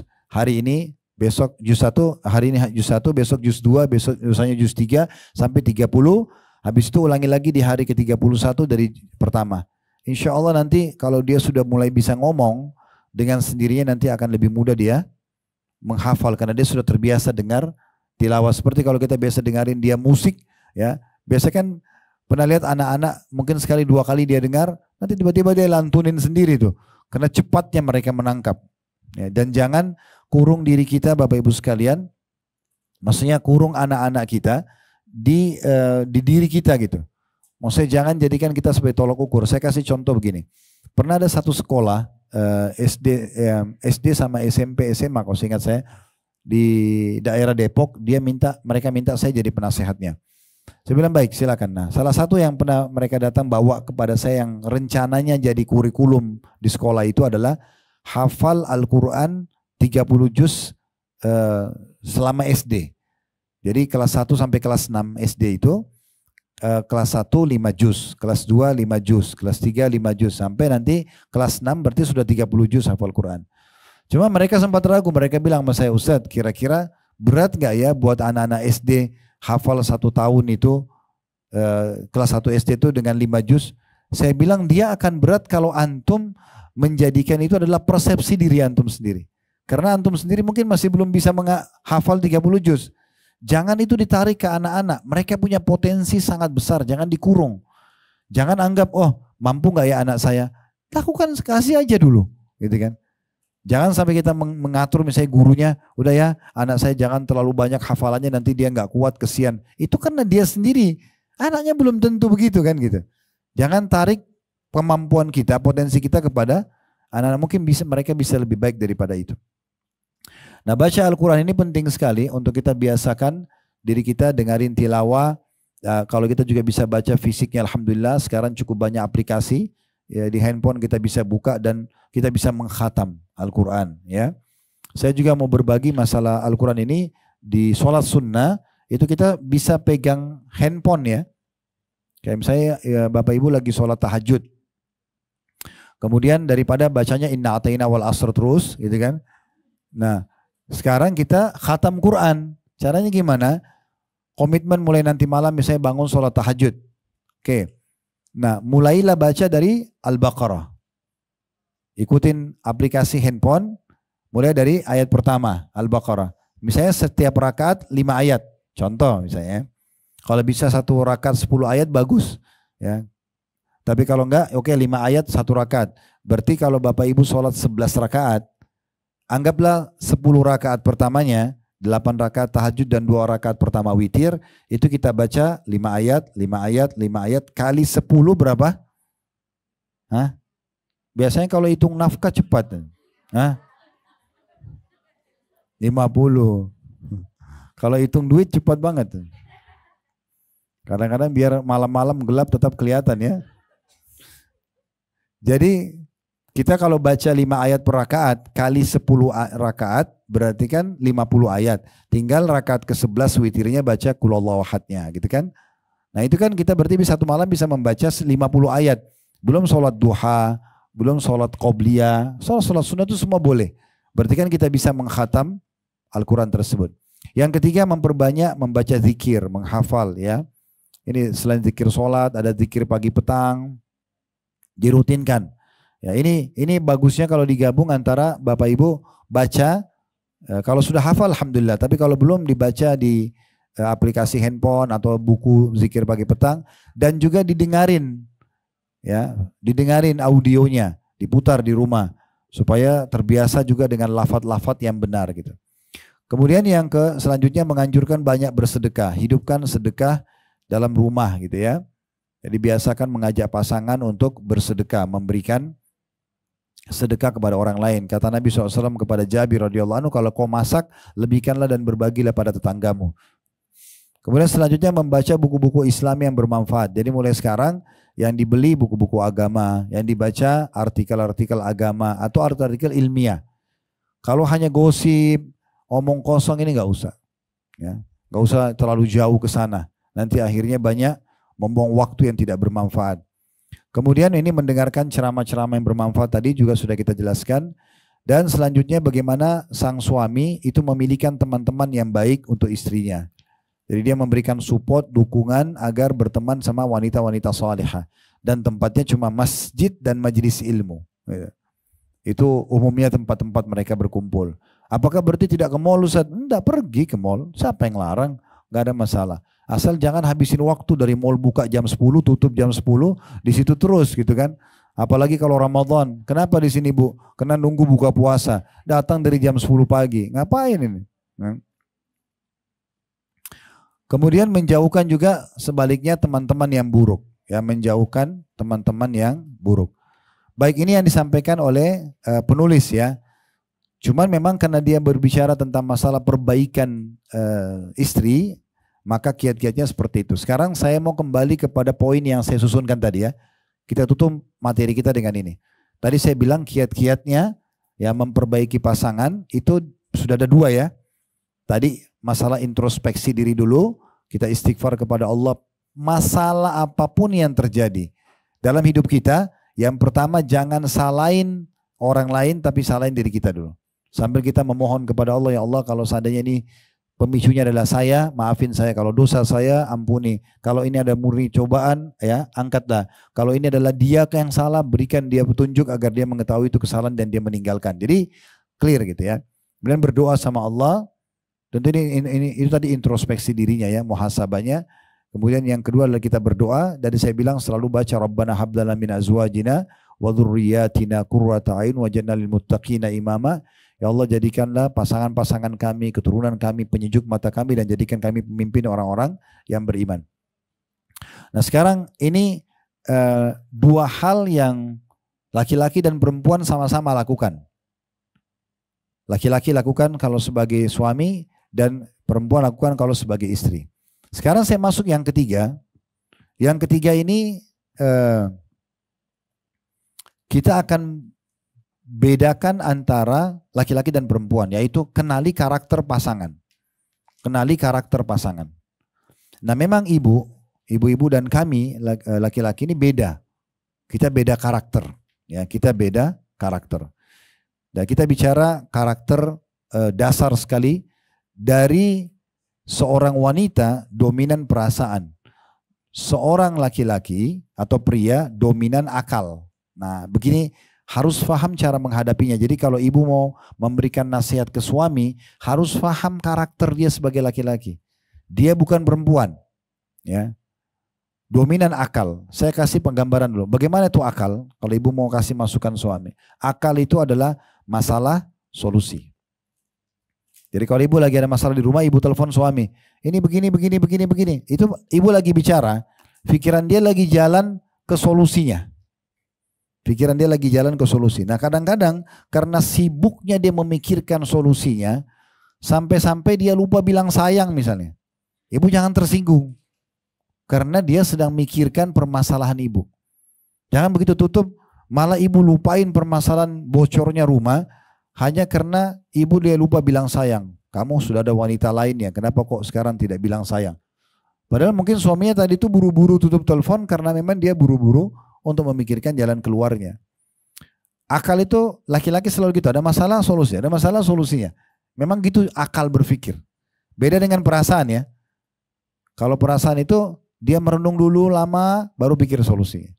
Kalau laki-laki naik mobil, ban mobilnya pecah, dia setir mobil sendiri, maka begitu dia lihat pecah, akalnya sudah ke solusinya. Mana bengkel terdekat selesai. Kalau perempuan karena dominan perasaan tidak gitu. Ibu ban mobilnya pecah, turun dilihat dulu bannya. Ya, kenapa pecah ya? Apa sebabnya? Lama merenung baru pikir jalan keluarnya. Itu dua karakter dasar yang berbeda. Ya, satu dominan perasaan, satu dominan akal. Ibu misalnya janjian sama suami makan di satu restoran. Ini membedakan karakter laki-laki perempuan. Karena dengan memahami ini nanti mudah kita bagaimana menasehati dan memberikan masukan. Gitu ya. Misalnya kita janjian di satu restoran nih. Ternyata restorannya tutup. Akan terlihat sekali karakter laki-laki dan perempuan. Suami ibu akan bilang, oh tutup kita cari restoran lain yuk. Kenapa? Karena dominan akal. Masalahnya restoran sudah tutup. Solusinya cari restoran lain. Sederhananya begitu. Kalau ibu nggak bakal begitu. Sebentar saya turun tanya dulu kenapa tutup. Mungkin masih ada sisa makanan. Mungkin begini dan begitu. Bahkan kadang-kadang kena dominan perasaan, restoran yang tutup itu bisa jadi bahan pembicaraan seminggu. Ya. Saya pernah ke sana, dia tutup. Padahal sudah selesai masalahnya. Udah nggak perlu dibahas. Tapi ini contoh perbedaan karakter. Perbedaan karakter memahami penting. Nah, ini contohnya banyak sekali ya. Sama juga laki-laki itu orangnya karena dominan akal, masalah solusi. Kalau masalah sudah selesai, maka bagi dia selesai. Bagi dia selesai. Misalnya ibu pernah ribut nih sama suami. Terus sudah selesai, sudah saling maafan. Percaya sama saya, ibu kalau minta buka kembali WA-nya, sudah nggak ada WA ibu itu. Sudah nggak ada. Pasti sudah dihapus sama dia. Karena bagi dia masalah sudah selesai. Beda dengan ibu dominan perasaan. WA itu akan disimpan baik-baik. Kalau perlu pakai PIN, tidak boleh ada yang lihat. Dan tadi saya bilang, ini nanti bisa jadi bahan bukti. Bukti apa? Bukti supaya bisa ke pengadilan. Karena ajaib ini. Orang sudah baik kan, udah selesai. Kan gitu. Ini contohnya. Jadi kadang-kadang kalau orang terlalu mengikuti perasaannya, dia akan dominan ke masalah ada sifat dendam yang dia tidak sadari. Ini tidak boleh ada, ya. Baik, bagaimana caranya sekarang? Ya, kita harus bisa memahami, saling memahami di sini. Ibu mungkin ya, kalau suaminya pas keluar rumah, ya, bagi ibu sebuah perhatian. Karena pakai perasaan, ibu WA, telepon dia, baru keluar nih. Tapi bagi laki-laki itu salah. Kenapa? Karena, loh, baru sama-sama, baru keluar pintu, baru naik mobil, sudah telepon. Ada masalah apa? Padahal dia sekarang sudah siap untuk mikirin pekerjaannya. Padahal ibu cuma sekedar, ya jangan lupa nanti makan siang ya. Nanti aja tuh kalau makan siang. Jangan sekarang. Karena dia lagi mau mikirin tentang masalah itu ya. Apalagi ibu mungkin kalau lebih jauh daripada itu mungkin ibu telepon dia nggak jawab. Karena dia lagi angkat telepon begitu keluar rumah sudah 1000 program di pikirannya sudah berjalan nih. Sebentar ketemu sama siapa, sebentar ini masalahnya apa, pegawai kemarin dapat SP itu diapakan, ini banyak masalah yang harus diselesaikan. Tapi kalau dia nggak jawab, ibu akan tersinggung. Kok nggak jawab? Kau tidak bilang sayang, ini jadi pemicu masalah supaya tidak perlu gitu. Terus Ustadz kita nggak boleh sayang-sayangan, boleh, sayang-sayangan ada tempatnya, ranjang tempat sayang di ruang tamu, iya. Atau lagi ketemu, lagi jalan kita berdua keluarga, oke. Tapi kalau orang lagi sibuk kerja, lagi meeting, ibu haruskan jawab teleponnya dan harus bilang sayang depannya orang. Kadang-kadang untuk itu, saya lagi rame-rame meeting, gak apa-apa, tunjukin dong. Loh. Tunjukin gimana? Ini gak masuk akal, gak mungkin. Ya. Jadi harus paham tentang masalah karakter-karakter. Nah, oke, bagaimana sekarang? Laki-laki harus bagaimana? Laki-laki harus bisa memposisikan diri bagaimana dia juga bisa masuk ke alam perasaan istrinya, tapi bukan semua harus diiyakan. Di saat lagi berdua di tempat tidur, tempatnya memang orang romantisan, lagi duduk di ruang tamu berduaan, lagi minum teh, lagi jalan rekreasi keluarga, itu maksimal. Nah, di situ memberikan semuanya. Dan dia bisa mengikuti keperasaan istri, misalnya istri sudah 8 jam nunggu di rumah, dengarin aja ceritanya, dia butuh apa, kita penuhin. Nah seperti itu ya. Nah sama juga dengan ibu. Kalau setiap kali menyampaikan apa-apa kepada suami, maka yang dia selalu pikirkan adalah solusinya. Maka jangan sampai membuat dia juga tidak nyaman, ya. Karena ibu selalu terbawa perasaan saja. Saya sarankan, ini saran saya. Ibu kalau mau lihat bukti cinta suami, suami itu bukan seperti ibu yang suka ucapin saya cinta kamu, saya sayang kamu. Ini kalau ada laki-laki yang suka ucapin ini, terbiasa ucapin itu, ini tanda kutip ini. Ya. Ada sesuatu yang perlu dicek lagi. Karena laki-laki yang benar, dia tidak terlalu suka banyak ngomong saya cinta sama kamu, tapi dia kebuktikan di lapangan. Ibu lihat badannya ibu lihat pakaiannya ibu lihat rumah ibu, itu bukti cintanya dia. Kadang-kadang perempuan kena dominan perasaan, dia pikir, oh walaupun rumahnya bagus, walaupun mobilnya bagus, walaupun selalu dipenuhi kebutuhan, tapi dia nggak pernah bilang sayang, berarti nggak sayang sama saya. Dia barter antara semua fasilitas realita cinta di lapangan ini dengan satu kata. Harusnya jangan begitu. Bukan berarti laki-laki tidak mengucapin ya, bukan. Tetapi kami itu laki-laki lebih suka mengucapin, ini saya ucapin, saya sayang, saya cinta, oke, saya praktekin ya. Begitu di lapangan. Jadi seperti itu. Nah sama juga laki-laki, ibu harus perhatikan karena kami laki-laki ini adalah Allah ciptakan memang aktivitasnya di luar rumah. Di luar rumah itu maksudnya kami sholat berjamaah di masjid, kami cari rezeki, ngantar jenazah, jihad. Memang di luar, makanya laki-laki saya sama bapak-bapak di sini nggak perlu sunblock, nggak perlu hand body, kita nggak perlu semua itu karena kita ini manusia luar rumah. Ya, gitu. Ibu ya, karena memang ibu hamil, ibu menyusui, ibu dominan perasaan, Allah kasih memang di rumah lebih tepat. Makanya kalau keluar harus pakai segala macam perangkat perawatannya gitu ya. Nah karena laki-laki ini hidupnya di luar, menghadapi segala macam problematika di luar, ya. Maka sifat defense dalam dirinya kuat sekali. Pertahanan dirinya kuat. Ibu kalau mau memberikan masukan, jangan menyerang. Gak boleh nyerang. Ya. Kalau ibu bilang, kamu dari mana saja, kenapa kamu terlambat gini-gini? Maka dia akan hadapi ibu seperti manusia luar. Ya. Ibu jangan marah-marah karena dia akan lebih besar suaranya. Ibu jangan pecahin piring satu karena dia akan bisa pecahin satu rak. Ibu banting pintu, dia bisa robohin pintu. Bukan begitu caranya. Menghadapi laki-laki bukan dengan cara seperti itu. Tapi kisah dari Ummu Sulaim radhiyallahu anha ini saya sampaikan pada pertemuan yang lalu, saya ingatkan lagi ya. Dia menikah sama seorang laki-laki namanya Abu Talha dan punya anak bayi baru lahir laki-laki. Subhanallah, Abu Talha ini karena sayang sekali sama istrinya Ummu Sulaim ini, dia dan dikaruniai anak laki-laki, dia bahagia banget. Bahagia sekali dia. Nah pada saat itu subhanallah sakit keras bayi ini, baru lahir sakit keras. Abu Talha bilang sama Ummu Sulaim, waktu itu pas menjelang maghrib ya, saya mau pergi sholat dulu bersama Rasulullah, maghrib isya, nanti isya saya pulang. Tolong anak ini dijaga baik-baik. Baru berapa langkah dia keluar rumahnya, anak itu meninggal dunia. Maka si Ummu Sulaim ini, istrinya, itu punya anak dari suaminya dia yang sebelumnya namanya Anas ibn Malik. Ya. Suaminya kebetulan meninggal, dia nikah lagi sama Abu Talha ini. Anak dari suami yang pertamanya namanya Anas itu menceritakan, dia mengatakan waktu adik saya meninggal dari suami ibu saya yang sekarang, dia bilang ibu saya mengatakan pada kami semua di rumah jangan ada yang menceritakan tentang kematian bayi ini kepada Abu Talha kecuali saya. Maka ibu saya pada malam itu masak masakan yang paling enak dan berdandan yang belum pernah secantik itu sebelumnya. Ini anaknya mati ya, anaknya dia mati. Tapi dia lihat bagaimana dia menghadapi karakter suaminya. Ya. Pada saat itu suaminya pulang selepas isya. Lalu pertanyaan pertama, bagaimana anak kita? Maka kata Ummu Sulaim, dia lebih tenang dari sebelumnya. Dia nggak bilang meninggal. Dia nggak panik. Ya. Dia mengatakan dia lebih tenang dari sebelumnya. Lalu diajaklah suaminya makan. Karena makanannya enak dimakan. Karena dia sudah dandan dan cantik, maka terjadi interaksi biologis.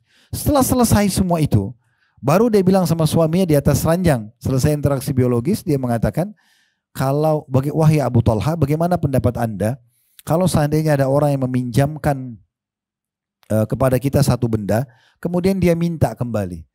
Kata Abu Talha, tentu kita kembalikan, karena itu milik orang gitu.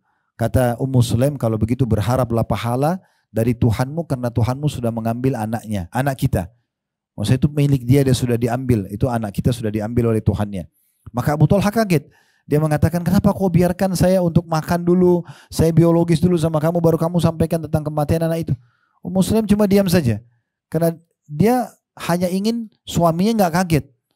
Ya, selesai. Maka Abu Talha pun karena melihat ketenangan dan kebaikan istri, dia mengatakan kalau gitu kita coba tanyakan kepada Nabi SAW. Ditanyakan kepada Nabi SAW, Nabi senyum. Lalu Nabi mengatakan, kalian terjadi interaksi biologis gak? Mereka mengatakan iya. Kata Nabi SAW, semoga Allah berkahi. Dan betul, dari doa Nabi SAW, Ummu Sulaim hamil lagi dan punya anak laki-laki tahun depan. Dan anak laki-laki itu dikatakan dalam riwayat, nanti tumbuh besar dan punya keturunan lagi 9 atau 10 orang laki-laki yang lain. Allah berkahi. Tapi begini cara menghadapi karakter pasangan. Oleh karena itu, teman-teman sekalian, bagi laki-laki, dia juga jangan menghadapi istrinya seperti menghadapi laki-laki, sehingga dia tidak pernah mau memperhatikan perasaan dia. Di sini diantaranya adalah mendengarkan cerita-cerita permasalahan dan dia pecahkan. Begitu juga ibu, jangan sampai menarik laki-laki kepada dominan perasaan, sebab dia dominan akal. Dan akhirnya jangan juga caranya dengan menyerang dia, ya. Tapi bagaimana memberikan masukan yang baik dengan cara-cara yang baik, maka insya Allah ini akan lebih baik rumah tangga tersebut. Nah ini kiat yang penting sekali dalam mempertahankan rumah tangga, yaitu mengenali karakter pasangan. Mengenali karakter pasangan. Allahu a'lam. Baik, saya juga mengajak Bapak Ibu sekalian yang berminat untuk bergabung di yayasan sosial yang Allah manakan di pundak kami. Ada Yayasan Khalid Basalamah. Brandnya adalah sedekah kreatif. Cukup banyak aktivitas kami, bisa Bapak Ibu datang ke sedekah kreatif, dilihat di Instagramnya cukup banyak kegiatan kami, dan kami mengajak untuk menjadi donatur tetap, termasuk dalam infak sedekah. Itu sebenarnya lebih banyak untuk mendukung dakwah kami, seperti pengadaan kamera, kegiatan untuk teman-teman yang bergerak di studio dan seterusnya. Begitu juga dengan kegiatan apapun yang berhubungan dengan sosial, ya, ada tanggap bencana, ada pembangunan masjid, ada bantuan untuk janda yang tidak mampu, beasiswa untuk anak-anak sekolah yang berprestasi dari muslim tapi mereka tidak mampu, untuk anak-anak yatim, penyebaran buku dan segala macam.